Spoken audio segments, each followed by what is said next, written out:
The night air was crisp, but the electric buzz of excitement wrapped itself around the circus grounds like a thick fog. It was the grand opening, a spectacle that promised to deliver what no one had ever seen before. The tent, huge, looming, and striped in bold red and white, was visible from miles away, calling to anyone with the slightest inclination toward mystery and wonder. For most, the circus was a nostalgic visit to their childhood, a place of laughter, awe, and unbridled joy. But something was different about this one, something that tugged at the edge of their senses. At the heart of the crowd stood a group of newcomers, eager to see the magic unfold. They had heard the rumors, whispers in dark corners, cryptic advertisements, and promises of an experience unlike any other, but they shrugged them off. Who would listen to such nonsense? The circus was meant to be fun, a place to laugh and let go of life's burdens. As they entered the venue, the heavy flap of the entrance whispered with a foreboding tone, but it was quickly dismissed by the sounds of laughter and chatter. Inside the big top, the atmosphere was electric. Bright lights flashed, casting elongated shadows across the faces of those gathered. The smell of popcorn and caramel mixed with the sharp, pungent scent of something unfamiliar. It was almost like rust? Perhaps the old tent just needed some time to air out, they thought.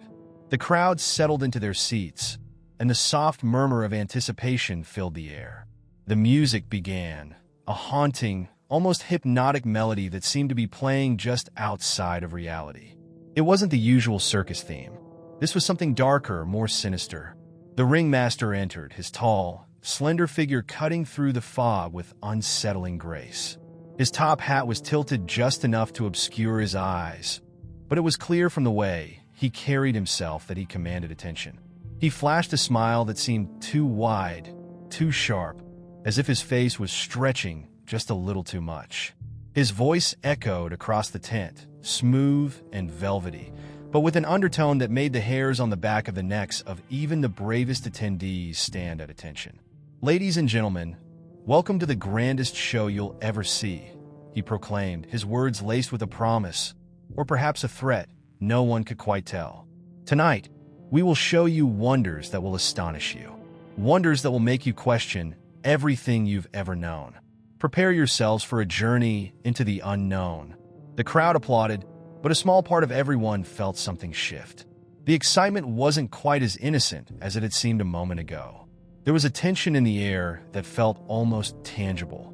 Some patrons looked at one another, eyes flicking nervously as they settled back in their seats, unsure if they had heard the words correctly. The first act began with a fire eater. She was breathtaking, tall, elegant, her movements fluid as she twirled and danced around the ring, each flame flickering and twisting in her grasp like an extension of herself. But as the act wore on, something was off. The flames began to grow, higher and fiercer than any normal fire should be, and the fire eater's expression remained fixed in a strange, detached smile. Her eyes glazed over, and she seemed oblivious to the increasing heat around her. The audience held its breath as the fire leapt higher, licking at the edges of the tent, but the woman continued, her smile never faltering. It wasn't until the flames seemed to burst into a fiery explosion that the crowd screamed. But the fire eater remained untouched. She stood there, her smile now a grotesque mask of satisfaction, before she suddenly collapsed to the ground. The fire died as quickly as it had ignited, leaving nothing but the faint smell of burnt cloth and something more acrid in the air. Her body lay motionless on the floor, her eyes still wide open, frozen in that eerie smile. The ringmaster, who had been watching from the sidelines, nodded slightly, his lips curling into a grin. "That was only the beginning," he murmured, though no one could say for sure whether it was meant to be heard. The crowd, initially stunned, erupted into a mix of applause and nervous laughter. Some were relieved, others uncertain, but most were caught up in the strange, unsettling thrill of it all. The circus was supposed to be thrilling, right? It wasn't supposed to be like this, but there was a perverse attraction to the spectacle, a need to witness more, even if it was horrifying. Then came the next act, the clowns. There were 4 of them, each one wearing masks that were just a little too big, their painted smiles stretching just a little too wide. They performed their usual slapstick routine, tripping over one another, juggling, and playing pranks on the audience. But as the performance went on, something dark and uncomfortable lingered beneath their antics. Their eyes, those eyes, never smiled. They stared from behind the masks, unblinking and cold, as if they were staring into something far beyond the audience, something that no one else could see. It was then that the first true twist arrived. One of the clowns, the tallest one, reached into his pocket and pulled out a small, perfectly shaped balloon animal. The crowd cooed, expecting the usual charm, but instead of handing it to a child in the front row, he twisted it into a twisted, grotesque shape, a human form, but with grotesque proportions. It wasn't a simple balloon animal. It looked almost alive. The crowd gasped in horror as it twitched, its grotesque form beginning to writhe in the clown's hands. Before anyone could react, the clown dropped the balloon on the ground, and it started to move on its own, slithering across the ring like a snake. The ringmaster's voice boomed over the stunned silence. That, my friends, is only a taste of the wonders you'll see tonight. And then, without another word, the lights flickered and went out. What followed was a moment of pure, suffocating darkness. The darkness that enveloped the circus tent was not like any ordinary blackout. It was thick, almost alive, as if the shadows had waked. The air felt heavier, too, charged with an electric anticipation that gnawed at the edges of sanity.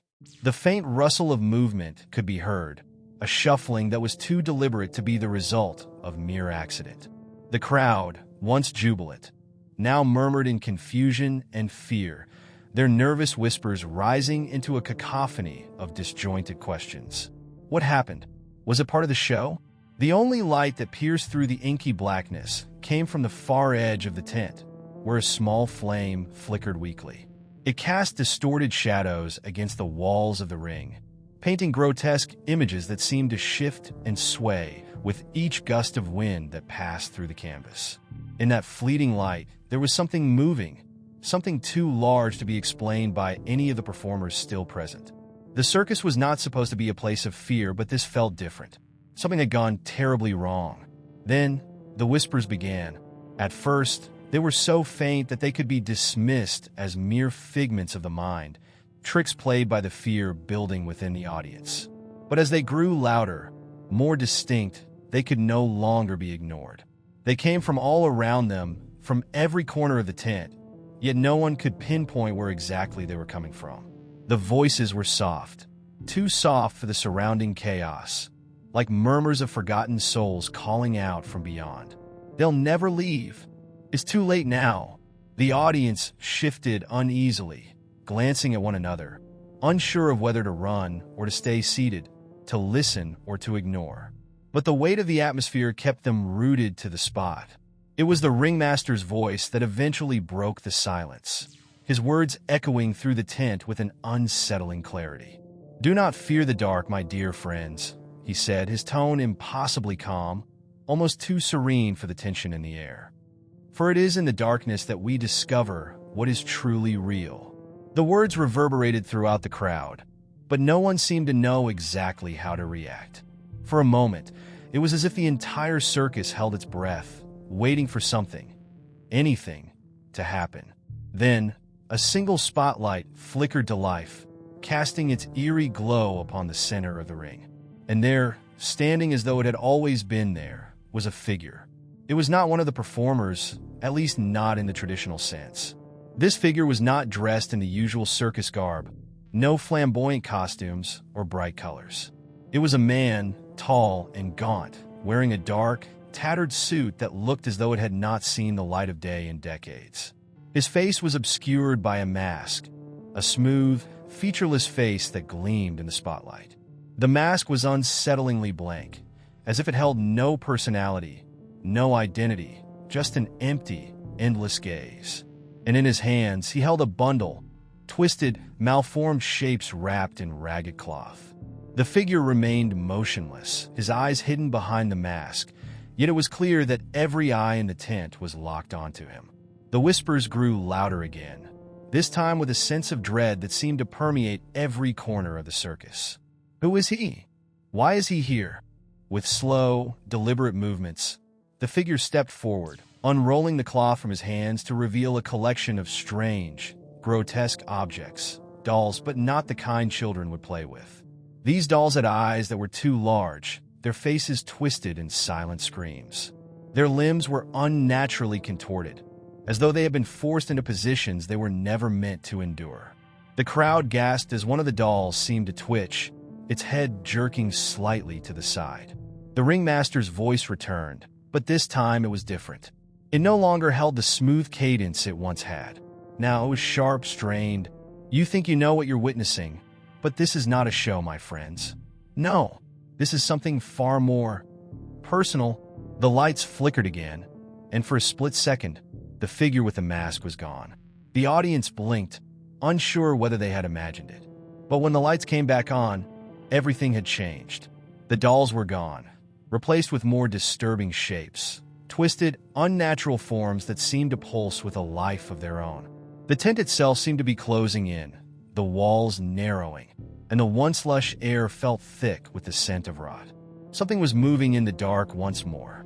The ringmaster's voice echoed through the crowd once again, but now it was distant, almost as if coming from somewhere outside the tent. Do you feel it now? The pull of something ancient, something that has always existed within these walls? The circus is alive, my friends, alive in ways you cannot possibly imagine. And then, with a sudden and eerie calmness, the whispering stopped. The noise, the shadows, the terrible pull that had gripped everyone, it was all gone. The circus, it seemed, had returned to its normal, innocent state. The tent once again seemed bright, the sounds of the crowd quiet and joyful. But for those who had heard the whispers, for those who had witnessed the unnatural spectacle, the reality had changed. The circus had opened its doors to them, but what they had seen and what they had felt was only the beginning. What had been lost in the shadows would now begin to come to light. As the lights flickered back to life, the audience slowly began to breathe again, their collective sighs of relief filling the air. For a fleeting moment, it seemed as though the strange occurrences were simply a part of an elaborate, albeit disturbing, performance. The clowns, those whimsical figures that had once embodied joy and laughter, appeared once more. But this time, they weren't quite the same. The joy that had once been associated with their painted smiles seemed absent, replaced instead by a cold, unsettling air that left the audience grasping for something familiar in the midst of the unfamiliar. Among them was one clown who stood out, not for his costume, which was vibrant and garish like the others, but for his eyes. Unlike the others, whose painted grins barely hid the emptiness behind them, this clown's eyes were wide open, unblinking. They glinted in the harsh light of the circus ring, reflecting something distant, something trapped. His smile, though part of the usual clown makeup, seemed rigid, almost forced, as though it had been stitched into his face and would never leave. It was a smile that was not meant to be there. The audience, unnerved but still trying to maintain the illusion of fun, clapped politely as the clowns performed their routine. The usual circus slapstick, the exaggerated pratfalls, the over-the-top juggling, and the clownish interactions were met with laughter, though it was more out of politeness than genuine amusement. The atmosphere was thick with an undercurrent of discomfort that no one dared to address. Yet, it was the silent clown, the one with the permanent, unnatural smile, who held everyone's attention. His movements were slow and deliberate, not at all in keeping with the frenzied pace of his counterparts. He would stop in the middle of the ring, turning his head in unnerving angles, as if trying to find something or someone. At one point, he locked eyes with a child sitting in the front row, and for a brief, terrifying moment, the smile on his face stretched wider, so wide that it seemed to distort his features. The child froze, staring back, but the clown did not blink. The crowd shifted uncomfortably, but the clown quickly turned away, as though nothing had happened. The ringmaster, ever the master of ceremonies, seemed unfazed by the shift in the atmosphere. His eyes flicked toward the silent clown, his lips curling into that same unnerving smile. "Ah, yes," he said, his voice smooth and dripping with mock affection. The silent clown. He doesn't speak, but his presence speaks louder than any words could. He shows us all what lies beneath the mask, what is hidden beneath the painted smile. As the performance continued, the silent clown began to perform a series of increasingly bizarre and disturbing tricks. He pulled out a string of colorful scarves, but instead of the usual harmless prank, the scarves seemed to bleed into one another, the colors blending in ways they shouldn't. The crowd gasped as the cloths twisted and writhed in his hands, not behaving like fabric at all, but more like living things, as though they had minds of their own. And then, in an instant, the scarves snapped back into his hands, perfectly normal again, as if nothing had happened. At this point, the laughter had died down, replaced by an uncomfortable silence. The silent clown's eyes were now locked on the audience, his gaze lingering too long on each person he passed. His movements became more erratic, as if he was searching for something that was no longer in the ring, but outside of it, beyond the tent, and perhaps even beyond the boundaries of time itself. He made his way toward the edge of the ring, his feet dragging slowly, his fingers twitching as if to reach out and touch someone. The ringmaster noticed the shift in the crowd's energy, and though his smile remained, it was now tinged with something darker. "You see," he continued, "in a place like this, things are never quite what they seem. The circus may be a place of wonder, but it is also a place of revelation. Sometimes, what's hidden beneath the surface is far more terrifying than we could ever imagine." Just as the silent clown reached the edge of the ring, he stopped. The audience held its collective breath, unsure of what would come next. And then, without warning, the clown slowly raised his arms above his head. The lights above him flickered once more, and in that brief moment of darkness, the clown's mouth opened, not wide as it had with the child, but impossibly wide, as if his face were being torn apart from the inside. The smile, now grotesque, stretched beyond the limits of human anatomy. The audience gasped, but no sound escaped the clown's lips. His eyes, wide and filled with a vacant darkness, never left the crowd. The tension in the air was palpable as the ringmaster stepped forward, his voice cutting through the stillness. "Fear not," he said, his tone both soothing and ominous. "The clown is a mirror. He reflects what you do not wish to see, what you bury deep within yourselves. But tonight, that mirror has shattered, and what you see now is not just a clown." And with that, the silent clown stepped backward, vanishing into the shadows behind the ring, his haunting, disembodied laughter echoing in the ears of everyone who dared to listen. The audience was left in stunned silence, unable to comprehend what they had just witnessed. The ringmaster smiled, his eyes glinting with something darker. "What is a circus without its clowns?" he mused aloud. "A performance, yes, but nothing more. But here in this place, the clowns are more than actors. They are the keepers of the truth and the messengers of the end." As the tent settled back into its unsettling calm, the atmosphere had changed forever. The circus was no longer a place of innocent delight. Something darker had entered, something that could no longer be ignored. The clown with the permanent smile was just the beginning, and what lay ahead was far more terrifying than anyone could have imagined. The circus, a once celebrated spectacle of light and color, had begun to crumble beneath its own weight. What had started as an innocent gathering of performers and spectators had morphed into a twisted dance of deception, an unraveling reality. The audience, despite the unsettling events, found themselves trapped in an unspoken agreement. They had come to witness a show, and like any good audience, they could not leave until it was over. But this particular circus, was different. It was a maze of illusion, a carnival where the line between the real and the imagined had long since disappeared. As the lights flickered again, this time with a more rhythmic pulse, the crowd grew uneasy. They had been here for hours, and the sense of time had begun to warp, stretching and bending in ways that defied logic.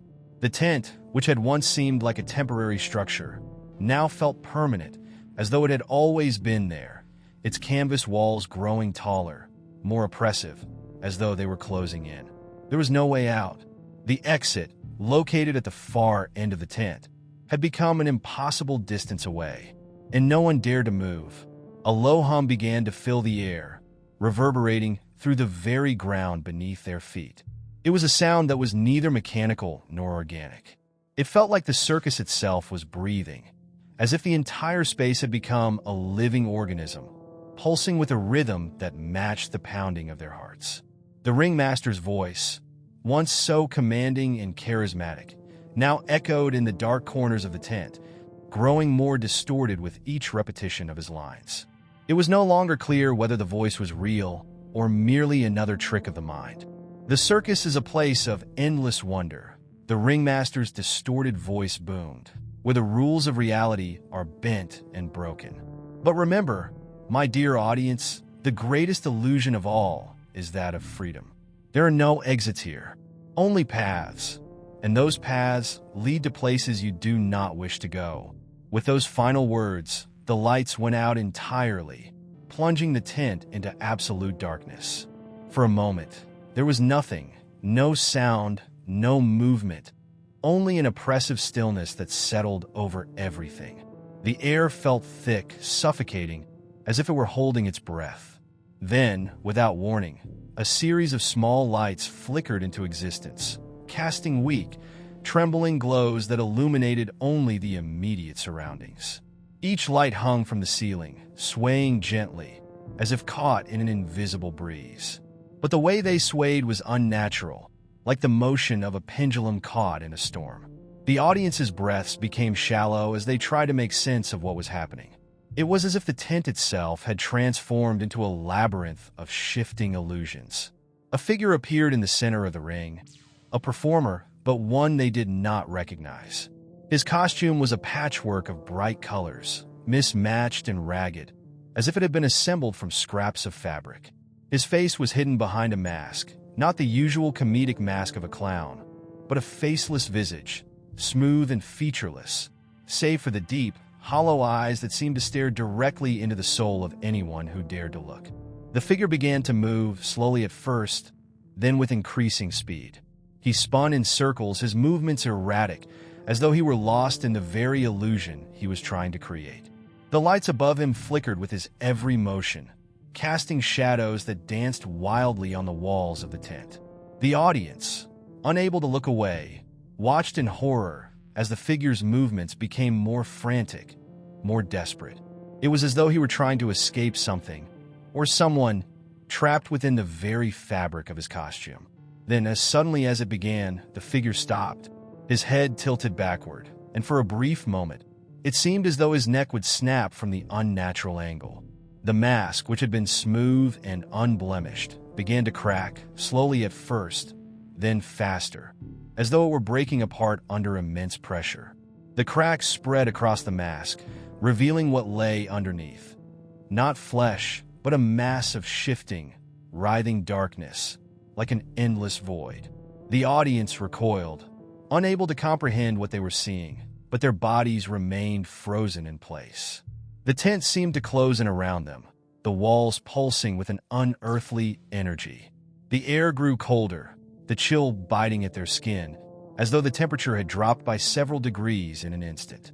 The performer, or what was left of him, began to move again, but this time it was no longer a dance. It was a crawl, a slow, deliberate dragging of his body across the floor, his face now contorted in agony, the mask splintering and collapsing in on itself. Suddenly, a harsh light blazed down from above, blinding everyone for a moment. When their vision cleared, the performer was gone, and in his place stood a series of mirrors, lined up in the center of the ring. The mirrors were not reflective, however. They seemed to distort reality, bending and warping the images they captured. Faces appeared in the glass, but they were not the faces of the audience or the performers. They were twisted, nightmarish versions of what should have been human, their eyes wide and staring, their mouths open in silent screams. The ringmaster's voice boomed again, though now it sounded distant, as though he were speaking from a far-off place, separated from the audience by some unseen barrier. Do you see now? The illusion is not just here, in the circus. It is within you, my friends. It is inside your very mind. You think you are free, that you can walk away, but you are trapped. This is not a show. This is not entertainment. This is your reality now. As the audience stared into the mirrors, unable to tear their eyes away, the horrific faces within them began to move. They reached out from the glass, their hands grasping at the edges, trying to pull themselves free. The audience screamed in unison, but their voices were swallowed by the ring, lost in the overwhelming noise of their own terror. The tent itself seemed to groan and shudder, as if it too were caught in the same web of illusion. In that moment, it became clear. The circus was not just a place of performances. It was a place of entrapment, a place where the mind itself became the cage. The audience had been lured here, not by the promise of a show, but by the darker forces at play beneath the surface. There was no escape, not unless they could break free from the illusions that surrounded them, illusions that now held them captive in ways far deeper than any physical barrier could. And the ringmaster? He was no longer just the show's conductor. He was the warden, the one who had orchestrated their fall into madness. And in his eyes, they could see it. The circus had never been meant to end. It would never end. Not for them. Not for anyone. The circus had become a place of nightmares, where the boundaries of time and space were no longer reliable. The audience, once eager for the spectacle, now found themselves bound by something far darker than mere performances.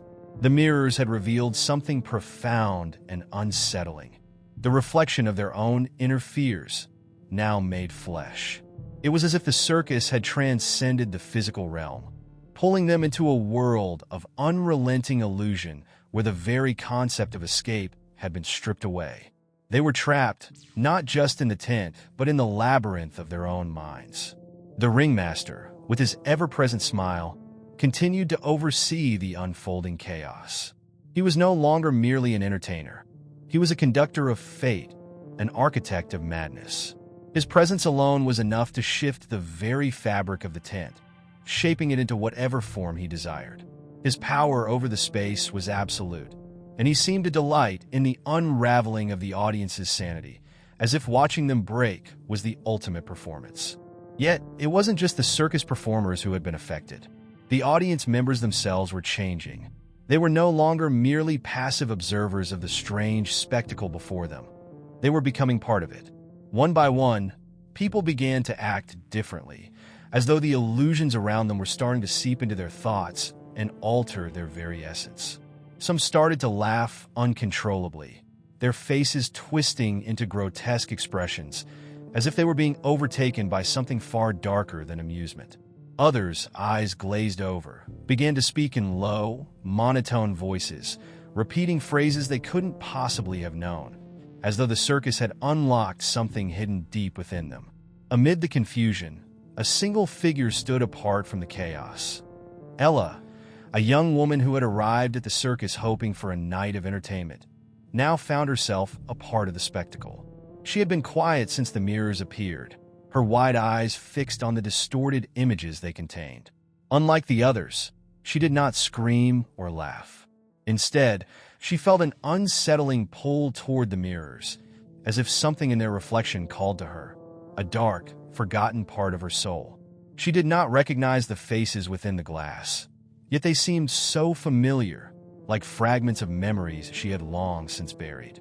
Her thoughts began to unravel as she stepped closer to the mirrors. The images in the glass shifted once more, blurring and reforming into faces she recognized. Her own face, distorted with a twisted smile, appeared among them, but it was not the face she knew. It was as if her reflection had become a stranger, someone she had never met, someone she had forgotten. The realization struck her like a blow to the chest. These weren't just the reflections of others. They were her own lost memories, the parts of herself that had been buried so deep that she had convinced herself they were nothing more than dreams. As she stared deeper into the mirrors, the ringmaster's voice echoed in her mind. "You think you've forgotten, Ella, but there is nothing that can be forgotten in this place. All that is hidden will surface, whether you wish it or not. You can run from it, but you will always be drawn back to it. Ella recoiled from the mirrors, but her mind was no longer her own. The faces within them had grown more vivid, more demanding. They whispered to her, urging her to remember, to recall the forgotten events of her life. A memory surfaced, one that had been buried so deeply she could barely recognize it. She saw herself as a child, sitting in the very same circus tent years before. The laughter of children echoed around her, but it was a hollow sound. In the memory, she stood with her parents, at least she thought they were her parents, yet their faces were obscured, their features shifting like smoke. They were smiling, but their smiles did not reach their eyes. The memory played out like a cruel trick. Ella's younger self reached out to touch a clown, his face painted with a grotesque grin, a clown she now realized was the very same one who had haunted the circus before. She had approached him with excitement, but as her fingers brushed against his painted face, she felt a coldness, a hollow emptiness, a sense of something deeply wrong. And then, in an instant, the clown's smile had disappeared, replaced with a twisted, knowing sneer. Before she could react, her world had gone dark, and she had awoken in the same circus, years later, with no memory of how she got there. The ringmaster's voice returned, a low whisper that seemed to curl around her thoughts. "You see, Ella, this circus never forgets. It only waits, and you, like all the others, are bound to it. You are trapped within the illusion of your own past. And now, your past is coming for you." Ella's heart raced as she stepped back from the mirrors, her head spinning with the disorienting truth. The circus was not just a place of performances. It was a prison, a place where memories were trapped, twisted, and replayed on an endless loop. It wasn't just the performers who had been ensnared. It was everyone who had ever set foot under this cursed tent. The ringmaster had made sure of that. His power was not just in the present, but in the past, in the memories of all who had come before. The audience had not come to witness a show. They had come to be reminded of what they had lost, of what they had forgotten. And in this place, the circus had become the keeper of those memories, pulling them from the depths of their minds and twisting them into a reality far more terrifying than they could have ever imagined. Ella's breath quickened as she turned toward the exit, her legs heavy with the weight of the truth she had just uncovered. The mirrors no longer seemed like reflections. They were windows into the past, doors to forgotten realms. And as she moved toward the exit, she realized with a sickening certainty that the circus would never let her leave. The walls of the tent had already begun to shift again, drawing her back in. The past was not something that could be outrun. It was a part of her, a part of everyone who had ever entered this place, and it was coming for them all. As the lights dimmed once more, Ella knew that escape was an illusion. The circus had claimed her, just as it had claimed everyone before her, and there was no way out. The circus had become an unholy mausoleum, a place where the past and present fused together in a suffocating embrace. The mirrors had done their work, drawing forth the forgotten memories, forcing the audience to confront the parts of themselves they had long since buried. But even now, as the tent trembled and the whispers of the past began to echo louder, there was an eerie sense of stillness, a silence that felt unnatural, oppressive, as though the air itself was holding its breath, waiting for something, waiting for them to finally break. Ella, though shaken to her core, stood at the edge of the circus ring, trying to make sense of everything that had unfolded. She had always thought of the circus as a place of joy, of laughter and wonder, where dreams came to life under the brightly colored tents. But now, the circus had turned into something else entirely. It was a prison, a place of perpetual torment where the soul was slowly suffocated by the weight of its own desires, its own memories. There was no escape, no freedom, not for her, not for anyone. As the last echoes of the ringmaster's voice faded, a strange calm settled over the audience.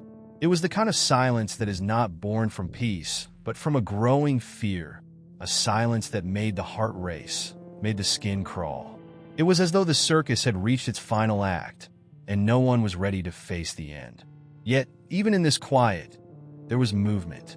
The performers, the audience, everyone was slowly shifting, their eyes vacant, as if they were waiting for something to happen. In the stillness, Ella felt an overwhelming urge to speak, to break the silence that had wrapped itself around her. But as she opened her mouth, no sound came out. The world around her seemed to dissolve into nothingness, as if her very voice had been stolen. She tried again, this time pressing her hands to her throat, but again there was no sound. It wasn't just her. No one could speak. The circus had silenced them all, as though words had no place in this place of madness. The silence stretched on, suffocating, as though the very atmosphere had become thick with a sense of impending doom. Every movement felt like a betrayal of the stillness that had descended, and the more Ella struggled to speak, the heavier the silence became. The people around her shifted, but none made a sound.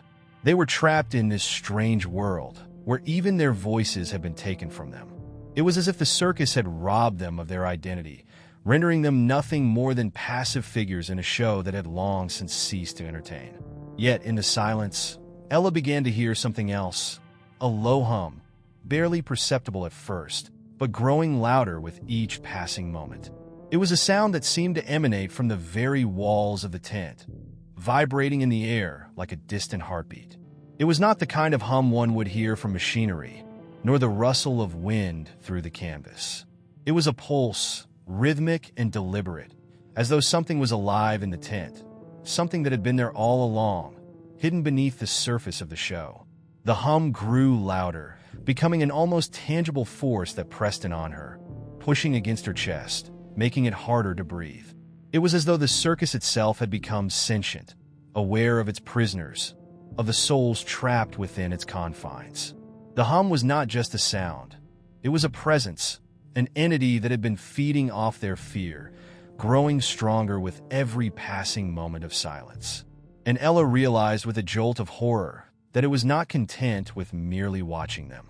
It wanted to consume them, mind, body, and soul. As the hum reached its peak, the tent around her seemed to come alive. The walls began to shift, twisting and warping as though they were made of liquid.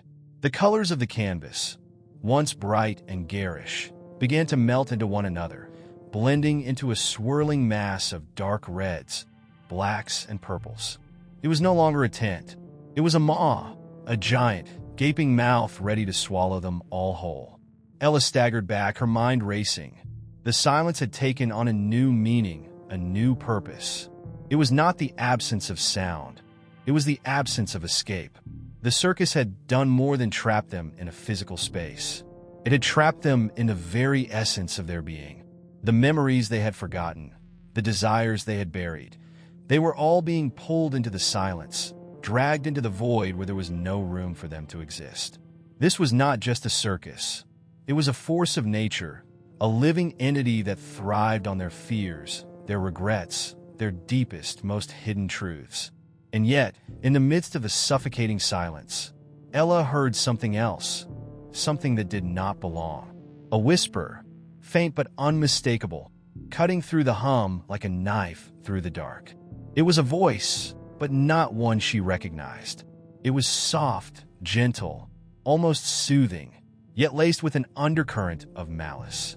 "You've always known the truth, Ella," the voice whispered, "but you've never wanted to face it. You thought you could outrun the darkness, but it's always been with you, waiting in the shadows. The circus is just a mirror, a reflection of what you become. You are the illusion, just as much as the performers, just as much as the audience." The words struck her like a physical blow. They resonated deep within her, stirring memories she had long since abandoned. She had always known, hadn't she, that the circus wasn't just a place for entertainment, but a place for people like her. People who were running, hiding from the truth from their own selves. The circus had given her a stage to face what she had always feared, the reflection of who she really was. But now it was too late. There was no escaping it. The silence, the hum, the circus itself. This was her reality now, and she was trapped within it forever.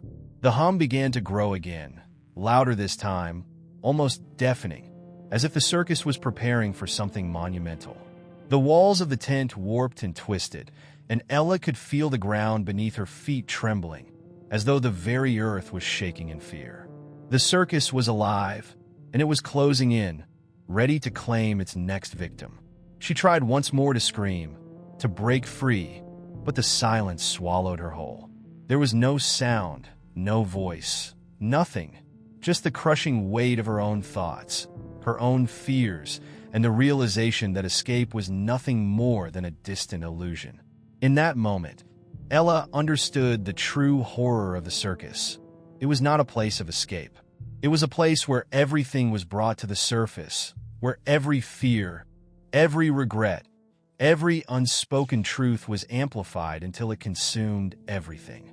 The silence wasn't just an absence of sound. It was the absence of freedom.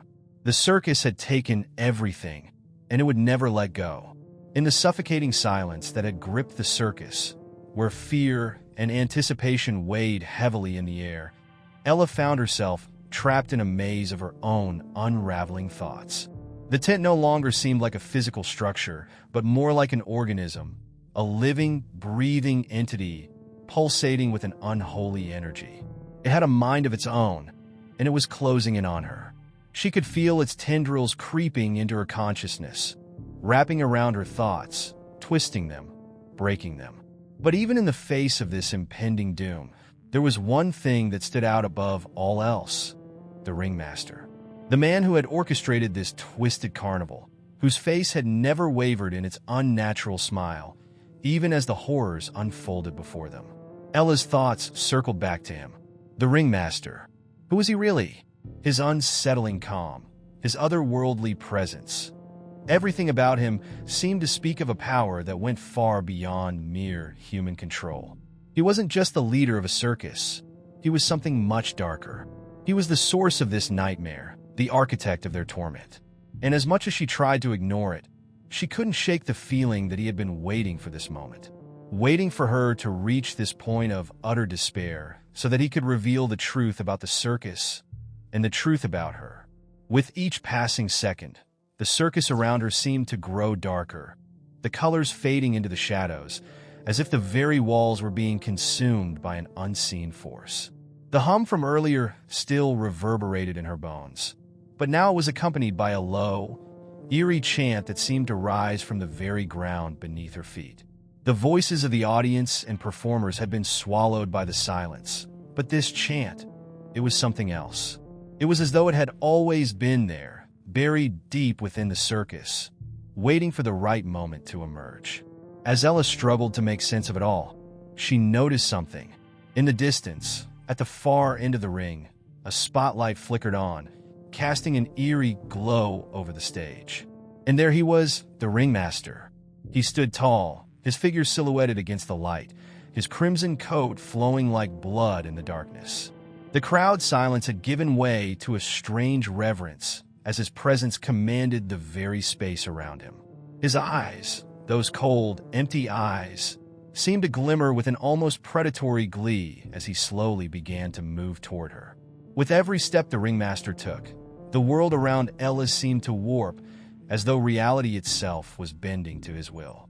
The ground beneath her feet shifted, stretching and distorting like soft clay. The faces of the audience, who had once been spectators, had now turned into something else entirely. Their expressions were vacant, hollow, their bodies rigid as if they were mere puppets, strings pulled by an unseen hand. But despite their empty gazes, it was clear that they were still aware of what was happening, aware of their part in this terrible play. The ringmaster's steps were slow, deliberate, as if savoring each moment of this twisted performance. He reached the center of the ring, his gaze locking onto Ella with an intensity that made her heart pound. He smiled, his lips curling into that perfect, unsettling grin. But this time, the smile seemed different. It was no longer just the facade of a performer. It was a mask that concealed something darker, something ancient. "Ella," he said, his voice cutting through the silence like a blade. The sound of her name falling from his lips sent a chill through her spine. "You've made it this far, but do you truly understand what this place is? Do you truly understand what you are?" Ella's mouth went dry as she tried to speak, but no words came.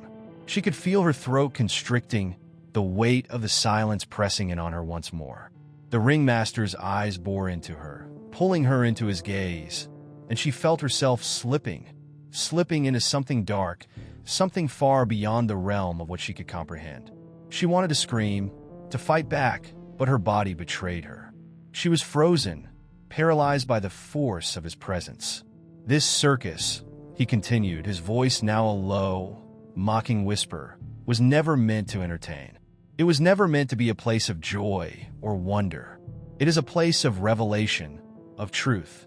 It is a place where your deepest fears, your darkest desires, your most forgotten memories come to life. He paused, letting the weight of his words sink in. And you, Ella, have always been part of the show. You were never meant to be a mere spectator. Ella's mind reeled at his words. She had never believed in the supernatural, never thought that anything could exist beyond the veil of reality. But standing here, in the center of the circus, surrounded by shadows and whispers, she knew that what the ringmaster said was true. This was no ordinary circus. It was a prison, a trap for those who had been lost to their own darkness. And she had been brought here for a reason. She was not just an audience member. She was part of the act. The ringmaster's smile widened, his eyes gleaming with malice. You've been running from yourself, Ella, but the time has come to face the truth. The circus has shown you your past, your fears, your forgotten memories. But now, it will show you what you truly are. He extended his hand toward her, and the very air around them seemed to tremble. Come with me. Let me show you who you have always been. Ella's breath caught in her throat as she stepped back, her mind racing. She had felt it, the pull, the whisper in the back of her mind that had drawn her here, that had made her come to this cursed place. It wasn't just the circus that had trapped her. It was her own mind, her own heart. She had been running from herself for so long, but now there was nowhere left to hide. The ringmaster was right. She was part of the show. She always had been.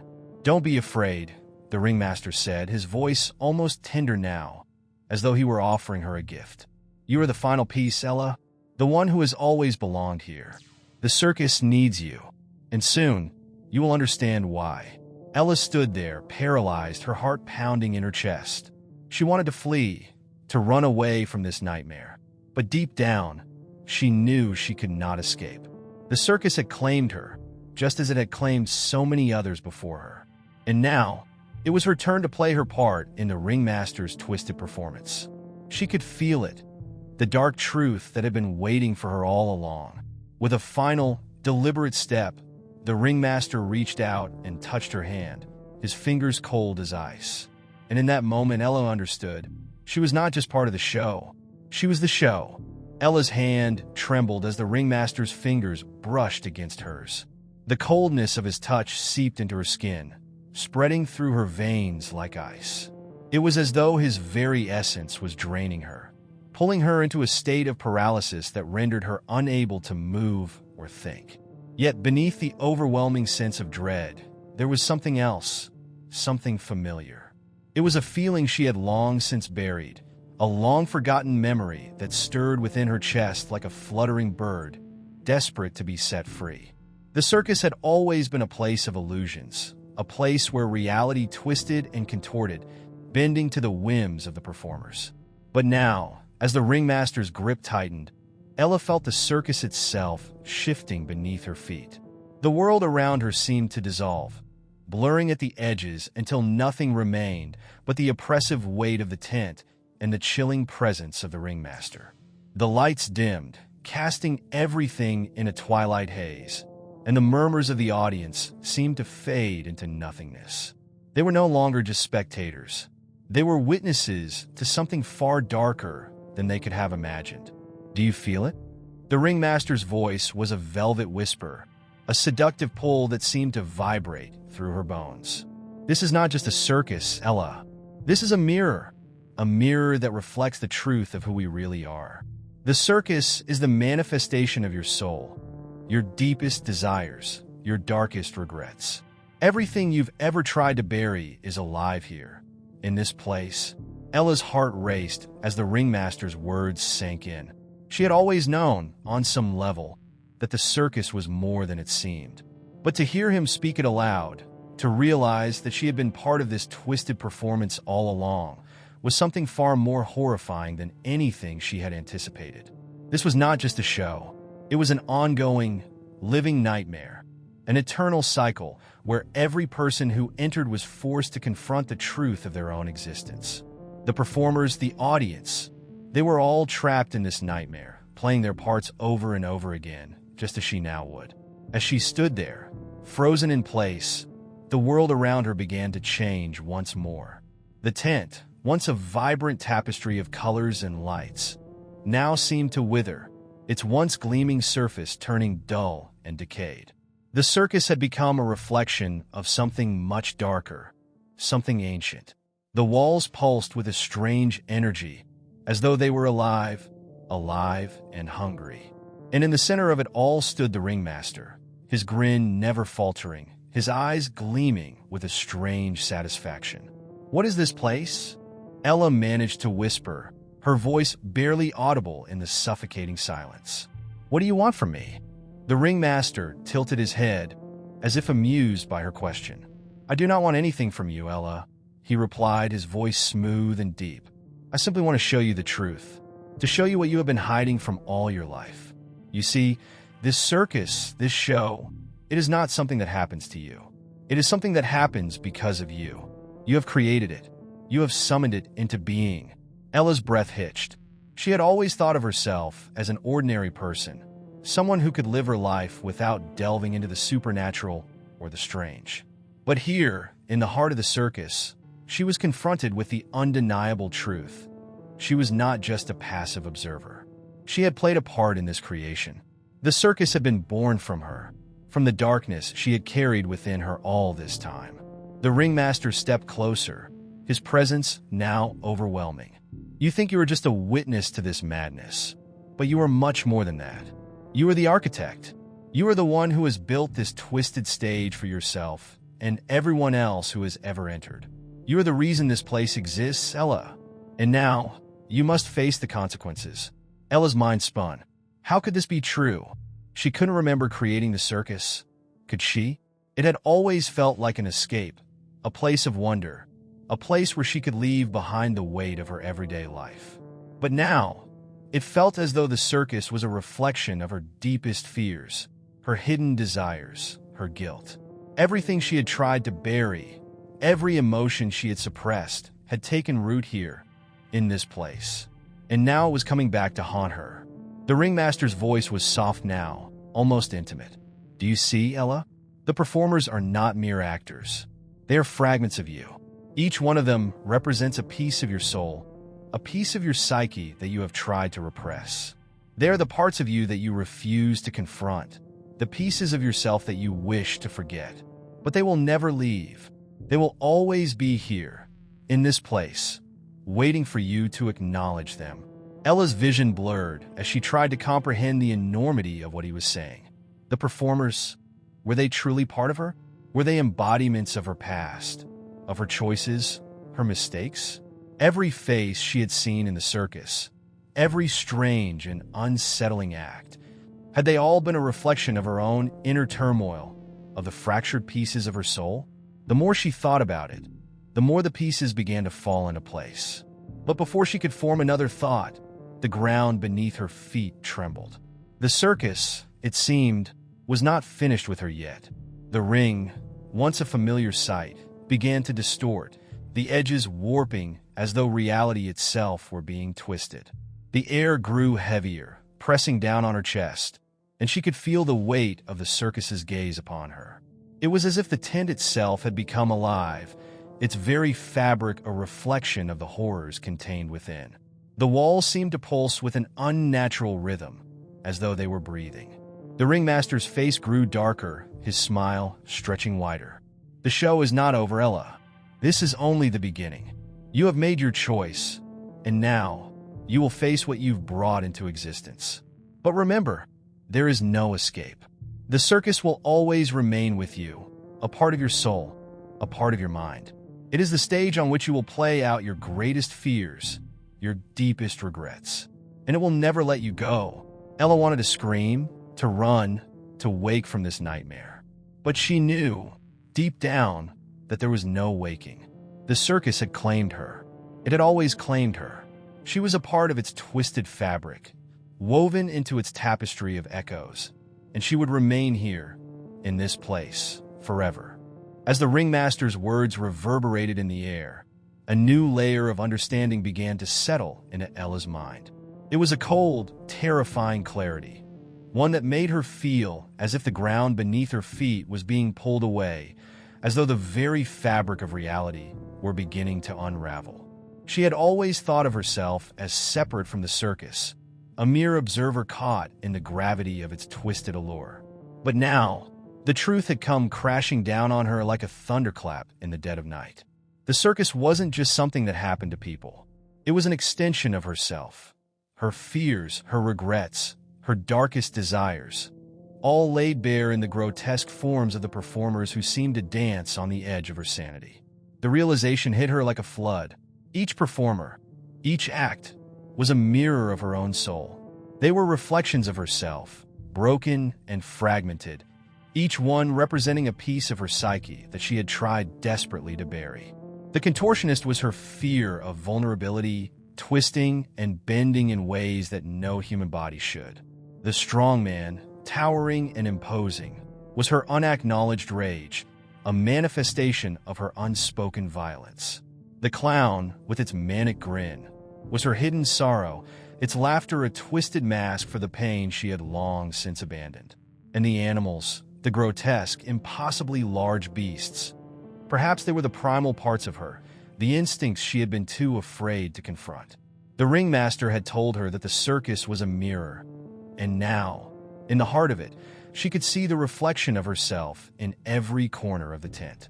There was no escape, no way to shut it out, and as her mind swirled in horror, she felt the weight of the performer's eyes upon her. Those eyes that seemed to pierce through the veil of illusion and strip away her carefully constructed facades. The circus had never been about entertainment. It had always been a performance of the self, a stage where she was forced to act out the darkest and most painful parts of her identity. And now, it was clear, the performance was not over. The curtain had not fallen. The show had only just begun. Ella's breathing grew shallow as she looked around at the performers who stood frozen in the center of the ring. Their eyes were locked onto her, their faces blank and expressionless, as though they were waiting for something, waiting for her to make a move. The ring, once a symbol of excitement and wonder, now felt like a prison. It was no longer a place where magic and mystery danced through the air. It was a place where the grotesque and the horrifying took center stage. The performers were no longer human. They were twisted, deformed versions of the people they had once been. They were the pieces of herself she had refused to acknowledge. In the distance, the music began to play again. It was slow at first, a haunting, discordant tune that seemed to echo from every corner of the tent. The melody seemed to crawl beneath Ella's skin, burrowing its way into her mind, distorting her thoughts, her perception. The music was no longer a signal of joy. It was a summons. It was the call to perform, to play her part in the circus that had consumed her. And as she stood there, paralyzed by fear and confusion, she knew that the music was not just for the performers. It was for her. She was part of the show now. With each note, she felt herself slipping further into the circus's grip. Her body began to move on its own, her legs taking slow, mechanical steps toward the center of the ring, her arms rising as if they had a mind of their own. The circus was no longer just a place of twisted imagination. It had become the stage of her subconscious. And in this theater of horrors, she was both the actor and the audience. The ringmaster watched her with his cold, unblinking eyes, his smile never faltering. He had always known that she would come to this point, that the time would come when she would be forced to step into the center of the ring. It was always a matter of time. The show must go on, he had said before. And now, it was her turn to take the stage. Ella's mind screamed for her to stop, but her body refused to listen. Her limbs moved as if controlled by some unseen force, each movement precise and deliberate, as though choreographed by a hand she could not see. She was trapped in the performance, bound to it by invisible strings that tugged at her heart. at her soul. She could feel the eyes of the performers upon her, their vacant gazes piercing through her like knives. She was no longer a spectator, no longer an outsider to this twisted circus. She was the star of the show. The ringmaster stepped forward, his long coat billowing behind him like the wings of some monstrous creature. He circled Ella slowly, his gaze never leaving her. "You understand now, don't you, Ella?" he whispered, his voice low and intimate, as though speaking directly into her mind. "You are the center of this performance. You have always been the center.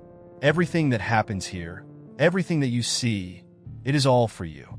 This is your creation. This is your world. You are the one who keeps the show alive." Ella's heart pounded in her chest as the weight of his words sank in.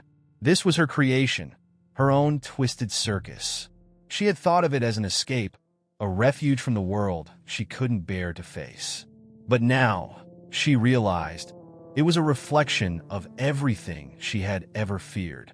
It was a manifestation of the darkness she had spent her whole life running from. And now it was real. It was alive. It was her. The audience that surrounded the ring began to murmur, their voices rising in a low, haunting hum. Ella could feel the pressure of their gaze on her, each pair of eyes fixated on her every move. They were not just spectators. They were part of the circus too. They were the silent witnesses to her performance, just as she was the silent witness to theirs. They were all trapped in the same cycle, bound together by the invisible threads of the circus's magic. As Ella continued to move, her body unwillingly performing the dance that had been forced upon her, she realized something terrible. The circus was not just a place. It was a living entity, a force that fed on the fears and regrets of those who entered. And now, she was the one who was feeding it. The more she resisted, the more she gave it power. And the more she gave it power, the more she became part of the show. There was no escape. The performance had already begun, and the audience, both the real and the imagined, would not let her leave until the final act was played. Ella was trapped in the circus now, not just physically, but mentally and emotionally. She was the star, the centerpiece, the heart of the show. And the show, like the circus itself, would never end. Ella had long abandoned the illusion that she could wake from this nightmare. The once bright lights of the circus now felt like burning eyes, glaring down at her from every corner, suffocating her with their intensity. Every sound, every flicker seemed amplified, each moment stretching into an eternity. The circus was not just a space, it was a prison, one that seemed to be both consuming her and reflecting her back to herself in distorted, horrifying ways. She was no longer an outsider, a mere observer, but the central figure in this grotesque tableau. The ringmaster's grin had not faded since their first interaction. His eyes glittered with an unsettling mixture of pride and cruelty, as if he relished the spectacle of her struggle. She had thought that he would be a guiding force, some kind of savior, but now she understood he was the orchestrator of this madness. He wasn't here to help her. He was here to make her part of the circus forever. He was both the puppeteer and the puppet, and he had been manipulating her since the very first moment she stepped foot in this place. In the distance, the eerie melody of the circus band continued, haunting and dissonant, growing louder with each passing second. Ella could feel the weight of the music pressing against her chest, as though it was no longer just an external force, but a part of her very being. Each note seemed to vibrate through her skin, seeping into her soul. The circus was not just a place she had entered. It was a place that had entered her. She could no longer differentiate between her own thoughts and the rhythms of the show. The two had become indistinguishable, fused together into one dark symphony. The audience, whose presence she had barely acknowledged in the chaos of the previous moments, was now impossible to ignore. They sat in the shadows, their faces obscured by darkness, but their eyes, shining with an unnatural gleam, were fixed on her. Their silence was deafening, as if they were waiting for something, waiting for her to break, to perform. There was no applause, no cheer, only an oppressive silence that hung heavily in the air. It was as if their very existence depended on her participation, on her willingness to continue the act. She had once believed that the circus was a place of escape, a world where she could forget her failures and fears. But now, it was clear that the circus was not an escape at all. It was a reflection of her inner turmoil, a grotesque stage where she had been forced to confront the parts of herself that she had long ignored. The performers were no longer separate entities. They were echoes of her own psyche, each one a symbol of something she had buried deep within. The contortionist's broken body mirrored her own fear of vulnerability. The strongman's monstrous form represented the anger she had never allowed herself to express. The clown's twisted grin was the mask she had worn to hide her sadness. They were all her, and she was them. And now, she had no choice but to join them. But it was not just the performers who had become entangled in her existence. The circus itself, the very fabric of the tent, the walls, the air, had become a part of her. She could feel the very ground beneath her feet pulsing with a strange, rhythmic energy, as though the circus was breathing. It had been alive before, but now it was alive in her. Her own breath, shallow and erratic, synchronized with the beat of the circus. It was as though she and the show were one and the same, caught in an endless loop, a perpetual performance with no final act. As the ringmaster circled her, his presence looming like a dark cloud, Ella's mind struggled to break free from the suffocating grip of the circus. "You are the star of the show," he whispered again, his voice low and conspiratorial. "Everything that happens here, every twist, every turn, it's all for you. You can try to resist, but you know deep down that you're already part of it. You have always been part of it. The show cannot go on without you." The words were like daggers, each one cutting deeper into her consciousness. She had fought against the circus, tried to resist its pull, but now she understood the cruel truth. It had never been about escape. It had always been about her acceptance, accepting that she was a part of this twisted world. The performers were not trapped by the circus. They were created by it, just as she had been created by her own fears and desires. There was no separation, no escape, only the perpetual performance. Ella's legs trembled, and for a moment, she thought she might collapse. But then something inside her snapped. Perhaps it was the ringmaster's words. Perhaps it was the realization that there was no way out. She had no choice but to embrace the circus, to accept the role it had carved out for her. It was the only way she could regain some semblance of control. With a deep breath, she raised her head and met the ringmaster's eyes, her gaze steady despite the turmoil inside her. The ringmaster's smile widened, a twisted, victorious expression. He had been waiting for this, the moment when she would stop resisting and accept her place. "Very good, Ella," he murmured, his voice filled with satisfaction. "You are ready now." Ella's heart pounded in her chest as she felt the transformation begin. The circus, which had once seemed like an alien world, now felt oddly familiar. It was as if she had always belonged here, as though the circus had been waiting for her to finally understand. She was no longer an outsider. She was part of the act, the show, the very essence of the circus. The ringmaster's approval was the final confirmation of her fate. The lights around her dimmed, casting shadows that twisted and writhed like living creatures. The performers, once frozen in place, began to move again, their movements slow and deliberate, like puppets on strings. And Ella, in the center of it all, felt the weight of her new role settle upon her. There was no escape now. The circus had her, body and soul. The curtain had fallen, and the show was not over. It had only just begun. Ella stood in the center of the ring, her mind a maelstrom of conflicting emotions, but outwardly, she appeared composed, even serene. The ringmaster's approval echoed in her mind like a haunting refrain. And as the circus around her began to swirl back to life, she realized something terrifying. The show had shifted.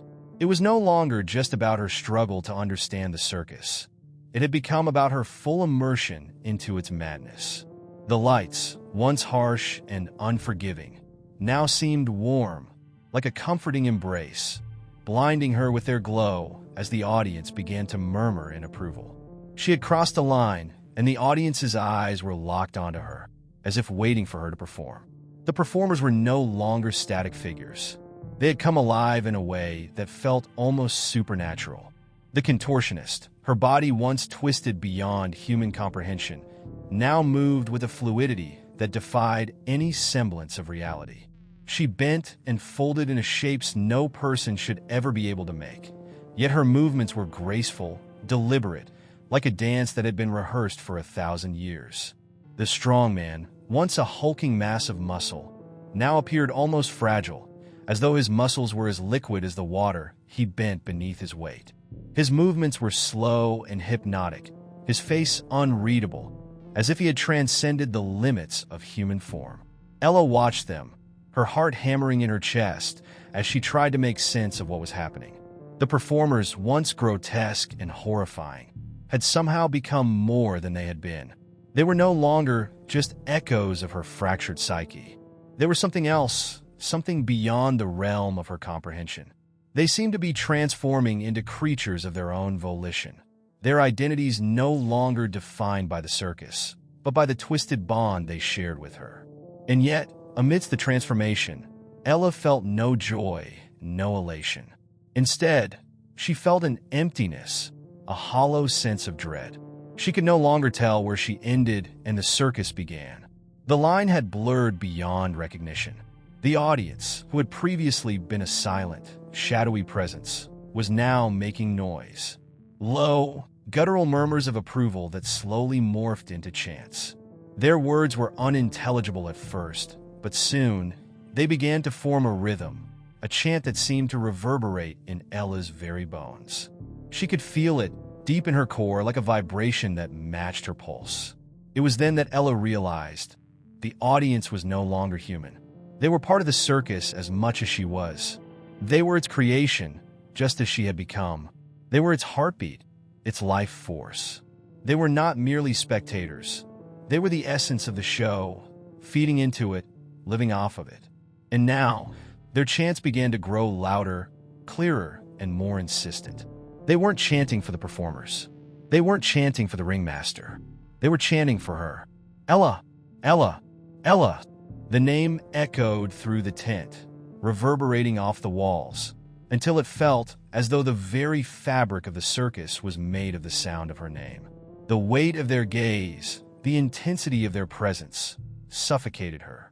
She could feel her body trembling, her skin crawling with the weight of their attention. She wanted to scream, to run, to tear herself from this nightmare. But her body refused to obey. She had become part of the performance, the star of the show, the one the audience had been waiting for. Her every movement, every breath was part of the act now.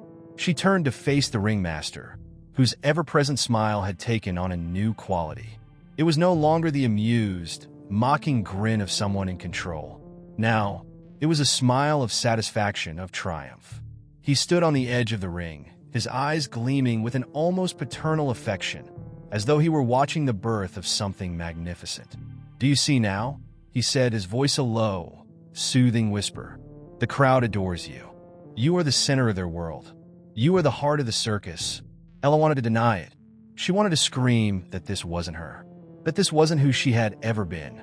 But deep down, she knew the truth. The circus wasn't just a reflection of her fears or desires. It was an extension of her. It was her need for validation, her need for control, her desire for attention. The circus had given her everything she had ever craved, and in return, it had claimed her completely. She could no longer escape the fact that she was part of this twisted world, that the performance was as much hers as it was anyone else's. The ringmaster's voice sliced through her thoughts again, this time louder, more commanding. "You will give them what they want, Ella. You will give them a performance they will never forget." His words felt like an ironclad command, and for a moment, Ella felt herself move of her own accord, as if her body had been taken over by the circus itself. The crowd's chanting grew louder, the rhythmic beat of their words thumping in her chest, and Ella felt herself being drawn forward into the center of the ring. As she stepped into the spotlight, something in her mind shifted. The echo of the crowd, the chants, the intensity, it all became overwhelming, and for a split second, she felt a pang of desperation. She wanted to push it all away, to free herself from the suffocating pressure. But before she could act, the ringmaster's voice broke through the chaos again. "It's too late, Ella. The show has begun, and it will not end until you have given them what they desire. You are the star. You are the show." For a moment, Ella stood there, paralyzed. The crowd's chants grew louder, almost deafening. She could feel the eyes of every single person, every twisted performer, every shadowy figure in the audience upon her. And then, with a sudden clarity, she knew that she had no choice. She was part of the circus now, not just as an observer, but as the main act. Her body moved without her will, performing the steps that the circus demanded of her. The audience's chanting reached a fever pitch, their voices blending together in a single, unified roar. The circus was alive, and it had found its queen. Ella had become the embodiment of its dark, twisted heart. The performers, the crowd, the ringmaster, they all circled around her now, feeding off of her presence as she gave herself fully to the performance. There was no escape, no resistance. She had become one with the show, and the show had become her. And as the curtains drew close and the world seemed to fade into darkness, Ella realized that the performance was not over. It had only just begun. The circus had taken on a life of its own, and with each passing moment, Ella's sense of reality grew thinner, more fragile. She had become not just a part of the show, but the very essence of it. The crowd, the performers, even the tent itself, it was all an extension of her. The boundaries between herself and the circus were no longer clear. She had been swallowed whole by the spectacle, and now there was nothing left but the relentless performance. As the lights dimmed and the audience's chanting subsided into an eerie hum, Ella found herself standing at the center of the ring. The ringmaster's voice, once authoritative and commanding, now seemed to ripple through the air like a soft whisper, weaving into the fabric of her consciousness. "You are the star, Ella," he repeated, his words reverberating in her skull. "You are the heart that keeps this circus alive. Without you, there is no show." The words sent a shiver down her spine, but she did not flinch. She could no longer afford to. The more she resisted, the more it felt like she was being drawn deeper into the circus's dark embrace. The more she tried to push away, the tighter the grip on her soul became. The other performers moved around her now, like ghosts in the shadows, their faces expressionless, their bodies contorted in unnatural ways. But they were not menacing anymore. They had become mere extensions of the circus, much like Ella herself. They no longer acted of their own will. They acted as the circus demanded, like puppets on invisible strings. At times, Ella thought she could hear whispers between the performers, snippets of conversations that made no sense but felt unervingly familiar. It was as if the circus had its own language, a silent communication that connected everyone and everything within it. The strongman would grunt softly, his deep voice vibrating with something primal. The contortionist would blink slowly, her expression blank but with a glimmer of recognition in her eyes, as though she knew exactly what Ella was feeling. As the days blurred into each other, Ella began to lose track of time. There was no longer morning or night, no difference between the vibrant chaos of the circus and the quiet, empty moments of stillness between performances. The world outside the tent had ceased to exist. It was as if the circus had become a self-contained universe, with no escape, no end. She would sleep in fits and starts, only to wake and find herself pulled into yet another act. The audience, now a constant presence, watched her every movement, their eyes gleaming with a hunger that never seemed to be satisfied. It was as though they had no interest in the performance. They only cared about Ella. Her body no longer felt like her own. She moved through the acts mechanically, without thought or feeling. It was as if the circus had taken over every inch of her being, from her mind to her muscles, until there was no distinction between Ella and the show. The performers mirrored her movements, their actions in perfect sync with hers, and the circus itself seemed to breathe with her. The sounds of the crowd, the music, the lights, the smells of sawdust and grease, everything fed into her performance. And when she finished one act, she was ushered immediately into another, her energy drained, but somehow replenished by the circus itself. But it wasn't just the physical exhaustion that wore on her. It was the mental and emotional toll. Ella had begun to question her own identity. Was she still the person who had entered this world? The woman who had once hoped to escape her failures, her pain, her struggles? Or had she become something else entirely, something the circus had crafted from her fears and desires? She wasn't sure anymore. The reflection in the mirror no longer looked like her. It was someone else, someone who had been shaped, molded by the circus into a perfect performer. A hollow shell. One evening, as Ella was preparing for yet another act, the ringmaster approached her, his dark eyes gleaming in the dim light. "You are the heart of this place," he said softly, almost tenderly. "But do you understand what that means? Do you understand what it costs to be the star?" His words were not a question, but a challenge. She looked at him, her eyes vacant, her body stiff. She had long since stopped questioning anything. The circus had its grip on her, and there was nothing left to say. But the ringmaster's gaze never wavered. "You are not just a performer, Ella. You are the source. The circus feeds off you. It is your energy, your life force that keeps it going. You have given everything to the show. But it is never enough, is it? There is always more that the circus demands. And you," he paused, his voice almost mocking, "you will give it all because you have no choice." Her chest tightened, and for the first time in a long while, she felt a flicker of something within her, an ember of resistance, small but persistent. It wasn't much. It was just a thought, a single question. What happens if I stop? What if she simply stopped performing? Would the circus collapse? Would it devour her whole? Would she finally be freed from its endless grip? Ella tried to ignore the thought. She couldn't afford to entertain it. The circus had shown her that there was no room for doubt, no room for weakness. But the ember of defiance burned brighter, and as she stared at the ringmaster, she felt a strange surge of clarity. She could feel the circus around her, the audience's watchful eyes, the performers moving in perfect synchronization. But the truth was, the circus needed her more than she needed it. Without her, it would wither and die.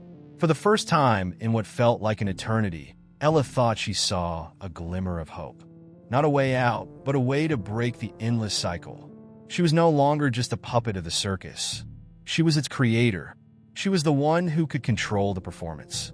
But the question remained, could she, or would she too, become another cog in the machine, another piece of the endless act? The ringmaster's smile deepened as if he had sensed the shift within her. He stepped closer, his voice low and dangerous. "Remember, Ella," he whispered, "you are not the first to think you can break free. But in the end, the circus is always the one that wins." And as the lights flickered above her, Ella understood. The circus had already won, but she could still play her part, perhaps in a way that no one, not even the ringmaster, could have anticipated. Ella's understanding of the circus had begun to warp, to shift into something far more sinister. She had always been aware, in some corner of her mind, that the circus was an entity unto itself. But now, it felt like she was being pulled into a void, a bottomless abyss that existed not outside, but within the tent. The audience's cheers and jeers blurred into a constant drone, their faces distorted in the shadows, their bodies merging into a single, formless mass. The performers no longer had identities. They were just shadows of their former selves, trapped in the same endless cycle, their movements mechanical and devoid of meaning. The ringmaster had been right about one thing. Ella was the heart of the circus, the one thread that held everything together. But what had once felt like power, her ability to control the act, now felt like a prison. Each performance, each act, only deepened the sense of entrapment. The circus did not want her energy. It demanded it. It fed off her despair, her fear, and her exhaustion, drawing more from her with every passing day. But more insidiously, it began to consume her sense of self. Who was Ella without the circus? Was she still a woman with desires, dreams, and ambitions? Or had she become just another spectacle, another nameless performer in a sea of faces? One night, as the show was about to begin, Ella stood backstage, her reflection in the mirror catching her attention. For the first time in ages, she saw herself, truly saw herself. The woman staring back at her seemed unfamiliar, her eyes hollow, her skin pale, her lips drawn into a tight, forced smile. She looked like a puppet, like a marionette with no strings, a vessel filled with nothing but the circus's demands. And yet, there was something else there, something deeper, something hidden beneath the layers of fatigue and resignation. A spark of recognition, a memory of the person she used to be before the circus took hold of her. The door to the backstage creaked open, and the familiar figure of the ringmaster stepped in, his eyes scanning her with their cold, calculating gaze. "You're late, Ella," he said, his voice smooth and unfeeling. "The audience is waiting. You know what to do." Ella's throat tightened, her muscles tensed. She had heard these words 1,000 times, but tonight they felt different. Tonight, she wasn't sure she could perform. Tonight, the weight of the circus seemed unbearable, crushing her under its endless demands. She turned to face him, her mind racing. Could she refuse? Could she finally say no? The ringmaster took a step closer, and for the first time, Ella saw something flicker in his eyes, a flicker of something like doubt. "You can't leave, Ella," he said, his voice soft but tinged with something that sounded almost like fear. "You think you can walk away, but you can't. Not now. You are the heart of this place. If you leave, everything collapses. The circus falls apart. Do you understand that?" Ella opened her mouth to speak, but no words came. She felt a knot of panic rise in her chest, but at the same time, she felt a strange calm wash over her. This was her moment, the moment she had been waiting for. The moment when she could take control, when she could challenge the circus, when she could fight for her freedom. But deep down, she knew the truth. The circus had already won. It had consumed her, and if she tried to leave, she would be nothing. A ghost. A hollow shell. The ringmaster's smile returned, cruel and triumphant. "It's too late, Ella," he said, his voice a whisper now. "You are the circus. There is no escaping it. There never was." Ella turned away from him, unable to face the truth, unable to confront the hollow, insatiable force that had taken hold of her. She walked onto the stage, her body moving automatically, her mind numb. The spotlight hit her, blinding her, and for a moment, she couldn't see anything beyond the harsh light. The audience roared in approval, but their cheers felt distant, like they were coming from another world. She took her place at the center of the ring, her heart racing.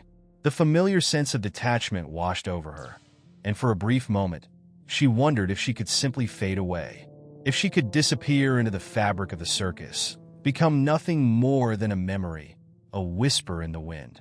But as the acts began, as she moved through the familiar motions, she realized something that struck her like a bolt of lightning. She wasn't alone. The performers, the audience, the ringmaster, they were all part of the same machine, all part of the same force that had consumed her. But there was something else here too, something beneath the surface, a presence, an energy, a force that was not the circus, but something darker, something ancient.